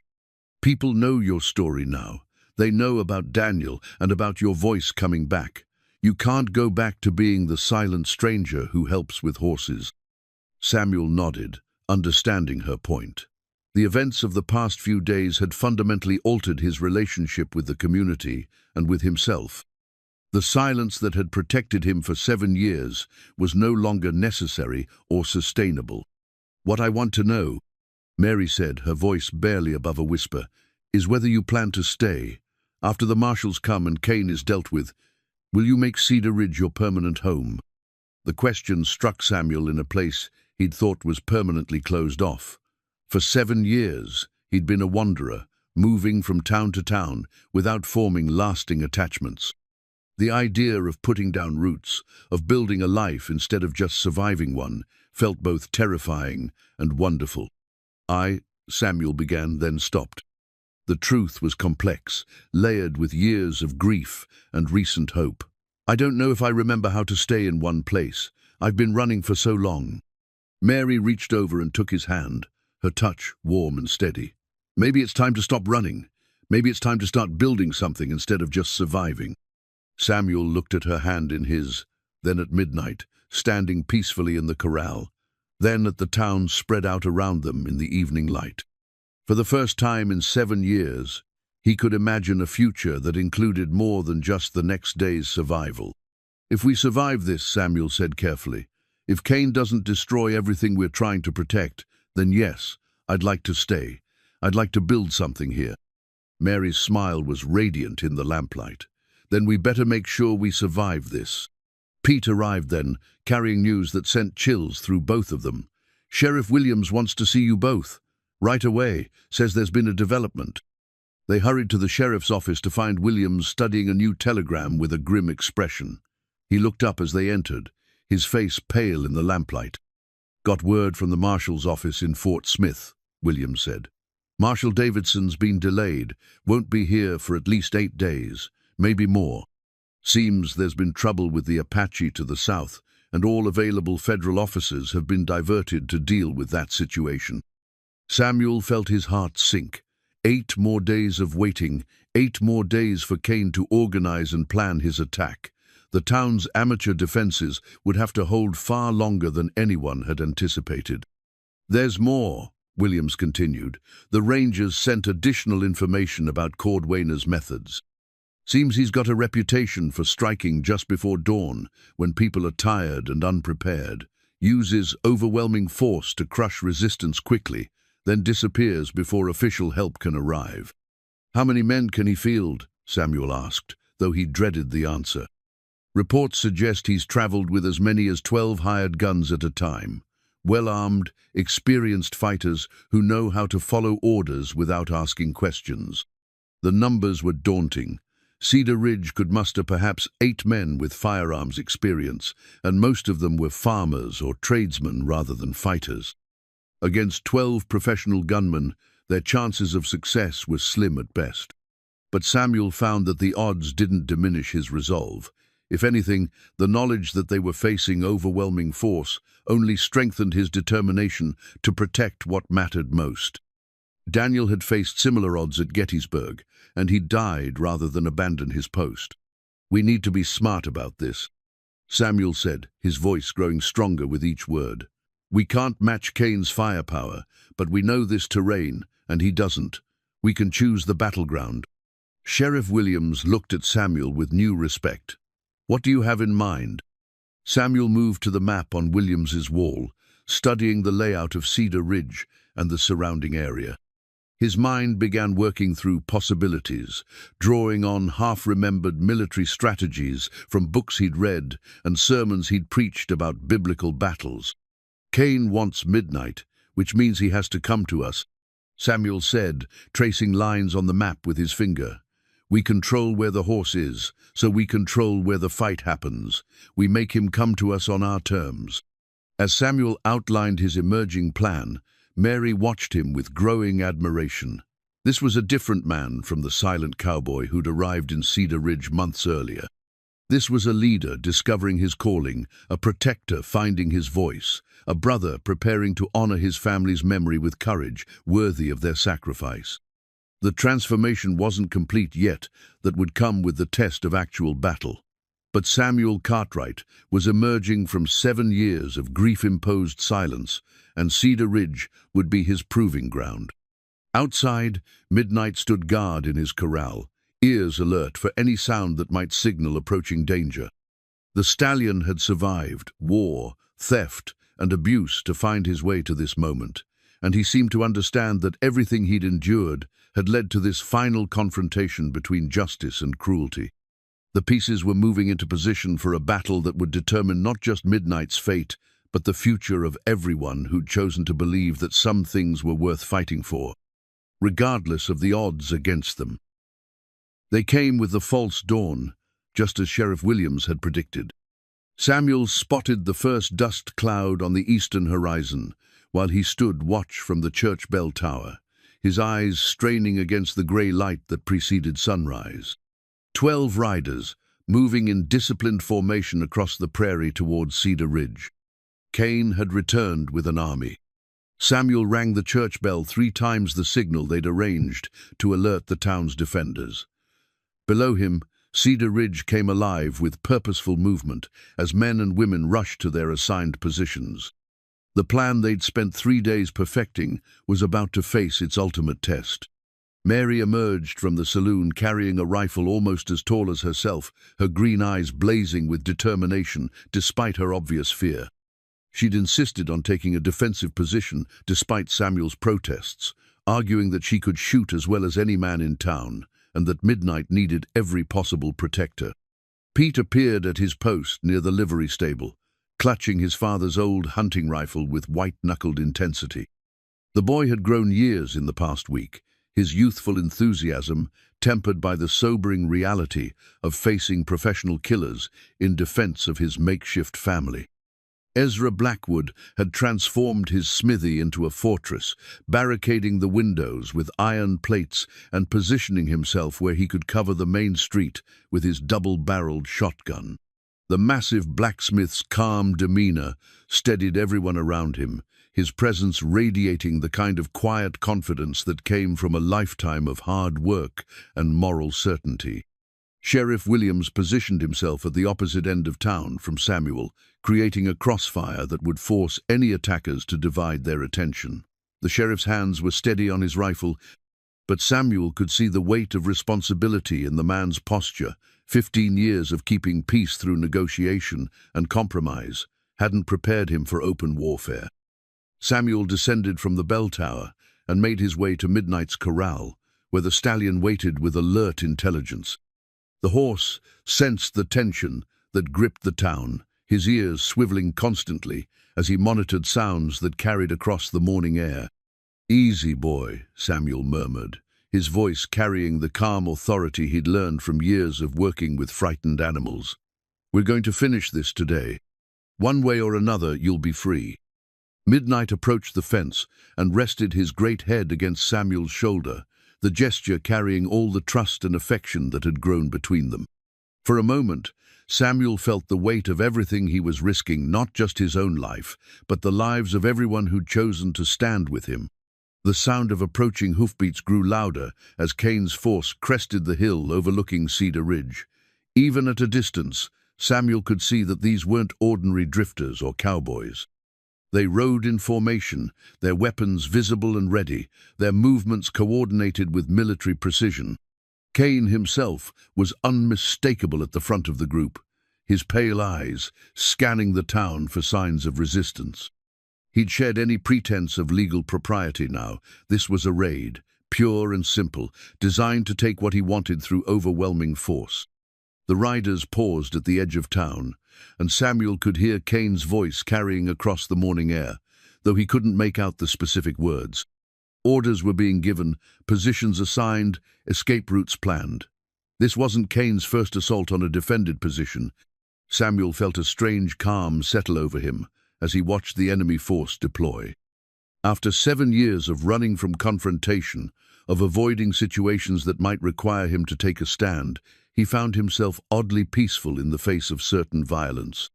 Perhaps this was what Daniel had felt at Gettysburg, the serenity that came from knowing you were exactly where you needed to be, doing exactly what needed to be done. "Samuel," Mary's voice called from her position behind the saloon's reinforced walls. "They're moving." Cain's force had split into 3 groups. 4 men rode straight down the main street, while the others circled to approach from different angles. Classic tactics, designed to overwhelm defenders who might be expecting a frontal assault. Samuel checked his weapons one final time, his rifle, his revolver, and the knife that had belonged to his father. He'd also prepared something else, a cavalry bugle that Doc Harrison had kept from his own service in the Mexican War. If Samuel's plan worked, that bugle would signal the beginning of the end for Cain's criminal career. The first shots rang out as Cain's advance riders encountered Ezra's position at the smithy. The blacksmith's shotgun boomed like thunder, and one of the attackers tumbled from his saddle with a cry of pain and surprise. The battle for Cedar Ridge had begun. Samuel moved quickly to his own firing position, a carefully prepared spot behind the church where he could cover Midnight's corral while remaining hidden from the main street. His rifle was loaded and ready, his spare ammunition arranged within easy reach. Cain's voice cut through the gunfire, shouting orders that revealed his growing frustration. The resistance was stronger than he'd expected, the townspeople better organized and more determined than a simple raid should have encountered. A bullet splintered the wood inches from Samuel's head, reminding him that this wasn't a strategic exercise, but a life-and-death struggle. He returned fire carefully, aiming for the muzzle flashes that revealed his enemy's positions rather than trying for killing shots he wasn't trained to make. The sound of gunfire was constant now, a rolling thunder that echoed off the buildings and sent terrified animals throughout the town into frenzied flight. But through it all, Midnight remained calm in his corral, trusting Samuel to protect him from the violence that had claimed his first master. Pete's rifle cracked from his position near the livery, and Samuel saw one of Cain's flanking riders stagger in his saddle. The boy was holding his own despite his youth, proving that courage could overcome inexperience when the cause was just. But Cain's men were professionals, and they were beginning to adapt to the town's defenses. Samuel watched with growing concern as they coordinated their movements, using covering fire to advance from building to building toward Midnight's corral. The plan Samuel had developed depended on forcing Cain into a single, decisive confrontation, rather than allowing his superior numbers to grind down the defenders through attrition. It was time for the most dangerous part of the strategy, making himself the target that Cain couldn't resist. Samuel stood up from his protected position and walked deliberately into the open space near Midnight's corral. He was completely exposed now, an easy target for any of Cain's men, but he was also exactly where Cain needed him to be. "Cain!" Samuel shouted, his voice carrying clearly across the battlefield. "You want the horse? Come and take him." The gunfire slackened as Cain's attention focused on this unexpected development. Samuel could see the man's pale eyes fixed on him from across the street, calculating odds and measuring opportunities. "The famous mute cowboy found his voice," Cain called back, his tone mocking despite the carnage around him. "Too bad. You won't live long enough to say much more." Cain gestured to two of his men, and they began moving toward Samuel's position with their weapons raised. This was the moment Samuel had been preparing for, the chance to draw Cain's entire force into the killing ground he'd chosen. Samuel raised the cavalry bugle to his lips and blew the charge, the same call that Daniel would have heard at Gettysburg, the same notes that had summoned Union cavalry to 100 desperate battles. The sound seemed to freeze time for an instant, connecting past and present in a way that transcended the immediate violence. But the bugle call wasn't just symbolic, it was also a signal. As the last note faded, the crack of rifle fire erupted from unexpected positions throughout the town. Samuel's secret weapon wasn't superior firepower or military training, it was the element of surprise provided by defenders Cain hadn't known existed. The hidden defenders materialized from positions Cain's reconnaissance had missed entirely. Doc Harrison emerged from behind his clinic with a Spencer rifle. Mrs.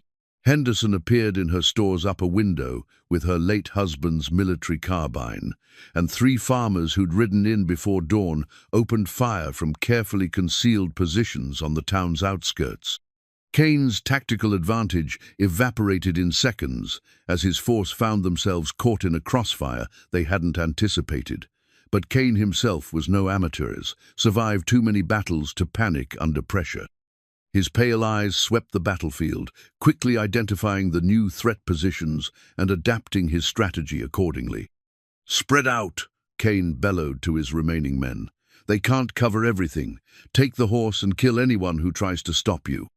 Samuel watched Cain's men reorganize with professional efficiency, their initial surprise giving way to the kind of coordinated response that spoke of extensive combat experience.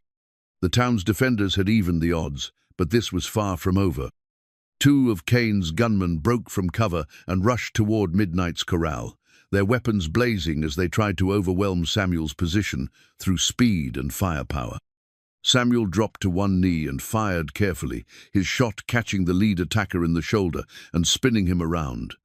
But the second man kept coming, his revolver tracking towards Samuel with deadly intent. The crack of Pete's rifle from the livery stable saved Samuel's life, the bullet taking the charging gunman in the chest and dropping him face first into the dust. The boy had shown remarkable courage and skill under fire, proving that character mattered more than age when survival was at stake. But Cain had been using the assault on the corral as a diversion.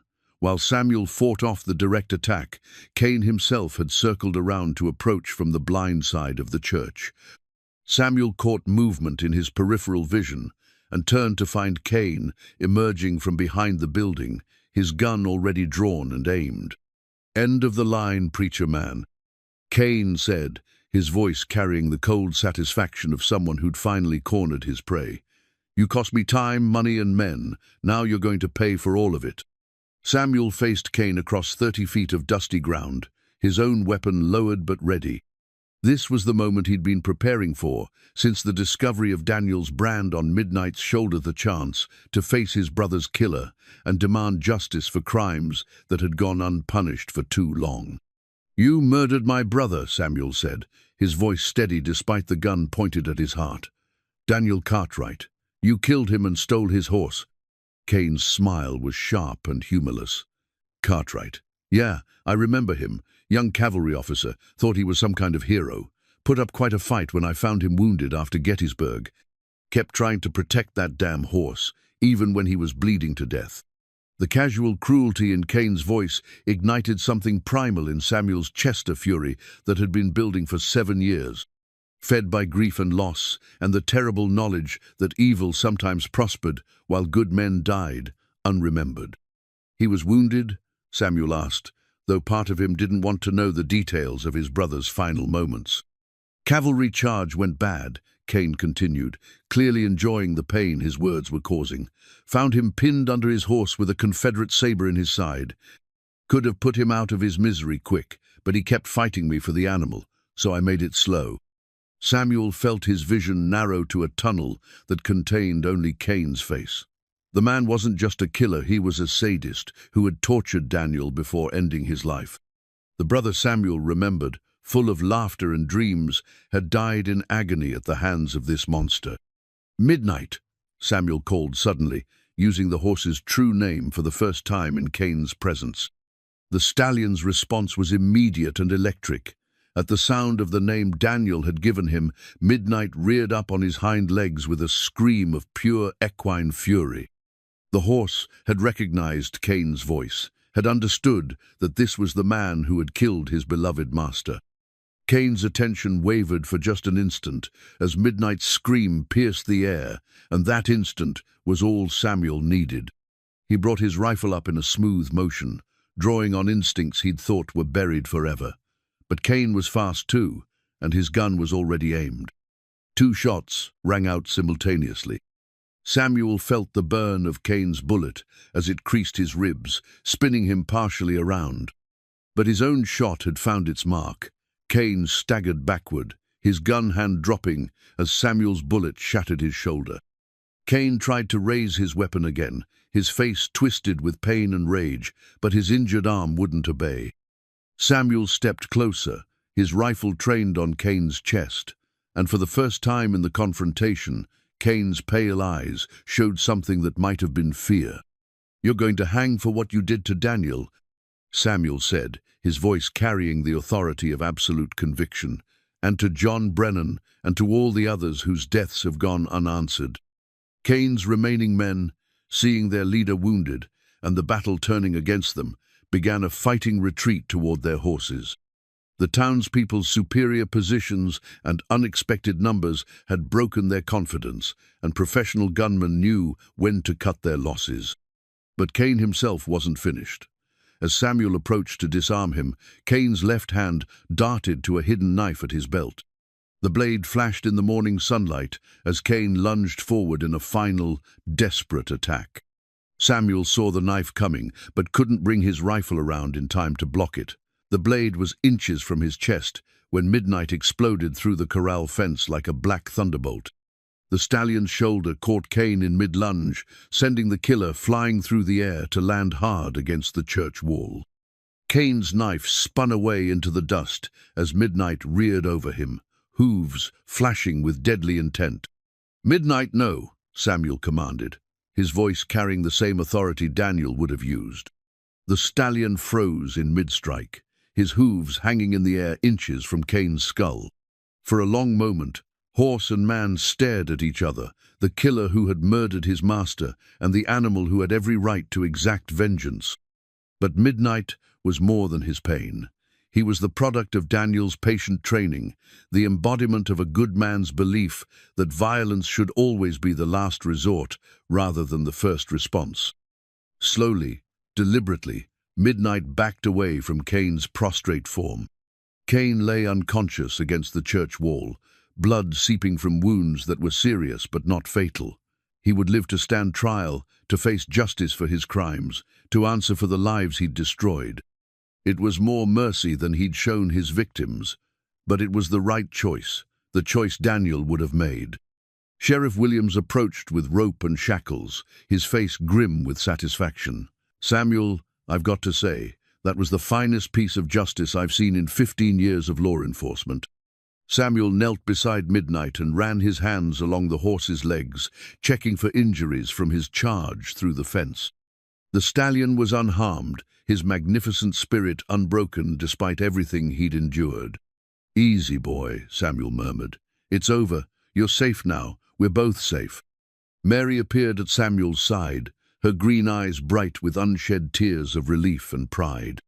She'd watched the entire confrontation from her position behind the saloon, had seen Samuel face down his brother's killer with courage that took her breath away. Pete ran over from the livery stable, his young face glowing with excitement and admiration. "Mr. Samuel, you did it. You got him." But Samuel was looking at Midnight, seeing in the horse's intelligent eyes the same peace that was settling into his own heart. The long journey that had begun with Daniel's death at Gettysburg was finally complete. Justice had been served, not through vengeance but through the kind of moral courage that honored the memory of good men everywhere. As the dust settled and the survivors counted their blessings, Samuel Cartwright stood with his hand on his brother's horse and felt something he hadn't experienced in 7 years. The quiet satisfaction that came from knowing he was exactly where he belonged, doing exactly what he was meant to do. The battle for Cedar Ridge was over, but the healing was just beginning. 6 months later, Samuel Cartwright stood in the same spot where he'd faced Cain's guns, but the scene around him had been transformed by peace and purpose. Where blood had once stained the dust, wild flowers now grew in colorful profusion. Where the sound of gunfire had echoed off building walls, children's laughter now filled the morning air. Midnight grazed peacefully in a newly expanded pasture behind the church, his magnificent coat gleaming in the spring sunshine. The scars were still there. They would always be there, but they no longer defined him. He was no longer a damaged creature bearing the marks of cruelty, but a proud stallion who had survived everything life could throw at him and emerged stronger for the experience. Ezra Blackwood had crafted a new saddle specifically for Midnight. The leather worked with intricate designs that told the story of the horse's journey from war to peace. The saddle bore no resemblance to the cruel contraption Cain had used.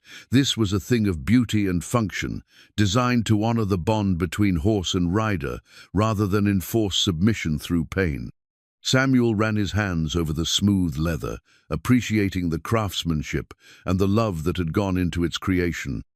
In 3 days, he would use this saddle for the first time, taking Midnight on a journey that would complete the circle of healing that had begun with Daniel's death so many years ago. The trial of Silas Cordwainer had been swift and decisive. Faced with overwhelming evidence of his crimes, including Daniel's letters, the hidden brand on Midnight, and testimony from multiple witnesses, Cain had been convicted on charges ranging from horse theft to first-degree murder. The judge had sentenced him to hang, and justice had been served in a Fort Smith courtroom with all the dignity and finality that the law could provide. Samuel had attended the trial, not out of vengeance but out of obligation to his brother's memory. He testified about the brand, about Midnight's behavioral responses, and about the evidence that connected Cain to Daniel's murder. When the verdict was read, Samuel had felt not triumph but relief. The long hunt for justice was finally over. Mary emerged from the church carrying a simple bouquet of wild flowers, her wedding dress, a vision of white silk and lace that transformed her from the practical saloon owner into something approaching an angel. In an hour, she would become Mrs. Samuel Cartwright, in a ceremony that would unite not just 2 hearts but 2 souls who had found healing in each other's love. "Second thoughts?" Mary asked with a smile that held just enough mischief to let Samuel know she was teasing. "Not a one," Samuel replied, his voice carrying the quiet confidence of a man who had found his place in the world. "Though I still can't quite believe you agreed to marry a former preacher who spent 7 years refusing to speak to God or anyone else." Mary reached up and straightened his tie, her touch gentle and possessive. "I'm marrying the man who found his voice to defend what he loved. The man who stood up to killers and thieves because it was the right thing to do. The man who taught a wounded horse to trust again." Pete Murphy appeared around the corner of the church, resplendent in his first adult suit and grinning with the excitement of someone who'd been entrusted with important responsibilities. At 17, Pete had grown into the kind of man his father would have been proud of, honest, hard-working, and possessed of a moral courage that had been tested and proven in the crucible of real danger. "Everyone's ready inside," Pete announced. "Doc Harrison says he's been practicing the wedding march on that old organ until his neighbors are ready to shoot him, and Sheriff Williams keeps checking his watch like he's afraid you might run off." Samuel laughed, a sound that had become common in Cedar Ridge over the past months. The return of his voice had been accompanied by the return of his capacity for joy, and the townspeople had grown accustomed to seeing their former silent protector smile and laugh with the spontaneity of someone who had rediscovered what it meant to truly live. "Tell them we'll be right in," Samuel said. "I just want a moment with Midnight first." Pete nodded understanding and disappeared back into the church, leaving Samuel and Mary alone with the horse who had made their love story possible. Midnight approached the fence at Samuel's call, his movements fluid and graceful despite the reminders of past trauma that would always mark his body. Samuel reached into his pocket and withdrew a small carved horsenote, the one he'd given Midnight during their first tentative moments of connection, but a new one he'd completed just that morning. This carving depicted not a generic horse, but Midnight specifically, capturing the stallion's noble bearing and indomitable spirit in smooth lines of polished wood. "A wedding gift," Samuel explained to Mary as he offered the carving to Midnight. "For the horse who brought us together." Midnight sniffed the wooden figure delicately, then allowed Samuel to place it on the fence post, where it would remain as a permanent reminder of the bond between them. The stallion's dark eyes held intelligence and contentment, the look of a creature who had found his place in the world and knew himself to be loved. The church bell began to ring, calling the community to witness the union of two souls who had found each other through shared trials and mutual healing. Samuel offered Mary his arm, and together they walked toward the church where their friends and neighbors waited to celebrate the beginning of their new life together. As they passed Midnight's pasture, the stallion nickered softly, not the scream of pain and fury that had once defined him, but the gentle greeting of a horse calling to his family. Samuel paused to acknowledge the sound with a nod and a smile, then continued toward the church door. Inside, the entire population of Cedar Ridge had gathered to witness the ceremony. Ezra Blackwood stood as Samuel's best man, his massive frame squeezed into his finest clothes. Mrs. Henderson served as Mary's matron of honor, her stern features softened by genuine affection for the bride. Sheriff Williams waited at the altar with his Bible open, ready to perform his first wedding ceremony in his 15 years of law enforcement. Doc Harrison's organ playing filled the small sanctuary with music that spoke of new beginnings and eternal promises. As Samuel and Mary walked down the aisle together, past the faces of people who had risked their lives to protect what was right, Samuel felt a profound sense of coming home. The vows they exchanged were simple but heartfelt, spoken in voices that carried clearly to every corner of the church. When Sheriff Williams pronounced them husband and wife, the congregation erupted in applause and cheers that could probably be heard all the way to the next county.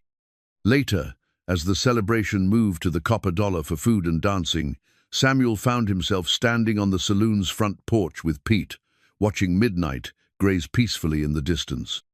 The boy had become like a son to Samuel, learning not just the craft of horse training, but the deeper lessons about character and courage that would serve him well throughout his life. "What happens now?" Pete asked, echoing the same question Mary had posed months earlier. Samuel considered the question while watching his wife laugh with Mrs. Henderson over some private joke. Tomorrow, he would begin his new role as Cedar Ridge's official minister, serving a congregation that had already seen him at his worst and accepted him despite his flaws. Next week, he and Mary would travel to Missouri to visit Daniel's grave and introduce Midnight to the place where his journey had begun. But tonight was for celebration, for gratitude, for the recognition that healing was possible even for the most wounded among them. Tonight was for acknowledging that love could triumph over loss, that communities could stand together against injustice, and that sometimes the most broken things became the strongest once they were properly mended. "Now we live," Samuel said simply.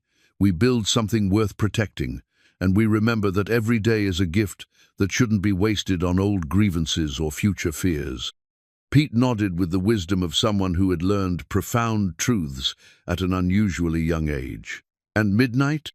Samuel smiled as he watched the stallion move through his pasture with the fluid grace of a creature completely at peace with his environment. "Midnight gets to be what Daniel always intended him to be, horse, who knows he's loved, who has a home where he belongs and who can trust that tomorrow will be better than yesterday. As the sun set over Cedar Ridge, painting the sky in shades of gold and crimson, Samuel Cartwright stood with his makeshift family and felt the deep satisfaction that came from knowing he was exactly where he belonged. The silence that had defined 7 years of his life had been replaced by laughter, conversation, and the comfortable sounds of a community at peace. Thunder Midnight had taught them all that survival was just the beginning of the story. The real triumph came in learning to trust again, to love again, to believe that broken things could be made whole through patience, kindness, and the unwavering commitment to doing what was right, regardless of the cost. In the distance, a coyote howled at the rising moon, its voice carrying across the empty plains with a sound that spoke of wildness and freedom. But tonight, that wildness felt like a celebration rather than a threat, a reminder that some things would always remain untamed, and that was exactly as it should be. Samuel Cartwright, former preacher, former silent wanderer, current husband and community leader, listened to that wild call and smiled. He had found his voice again, had found his place in the world, and had discovered that healing was possible even for the most damaged among them. Some wounds, he knew now, were not meant to disappear entirely. They were meant to become part of the story, reminders of what had been survived and overcome. Like midnight scars, they could be transformed from symbols of trauma into badges of courage, proof that love was stronger than cruelty and that hope could flourish even in the darkest circumstances. The wild stallion had been tamed not through force but through understanding, not through breaking but through healing. And in learning to trust again, Midnight had taught an entire community that redemption was possible for anyone willing to believe in the power of second chances.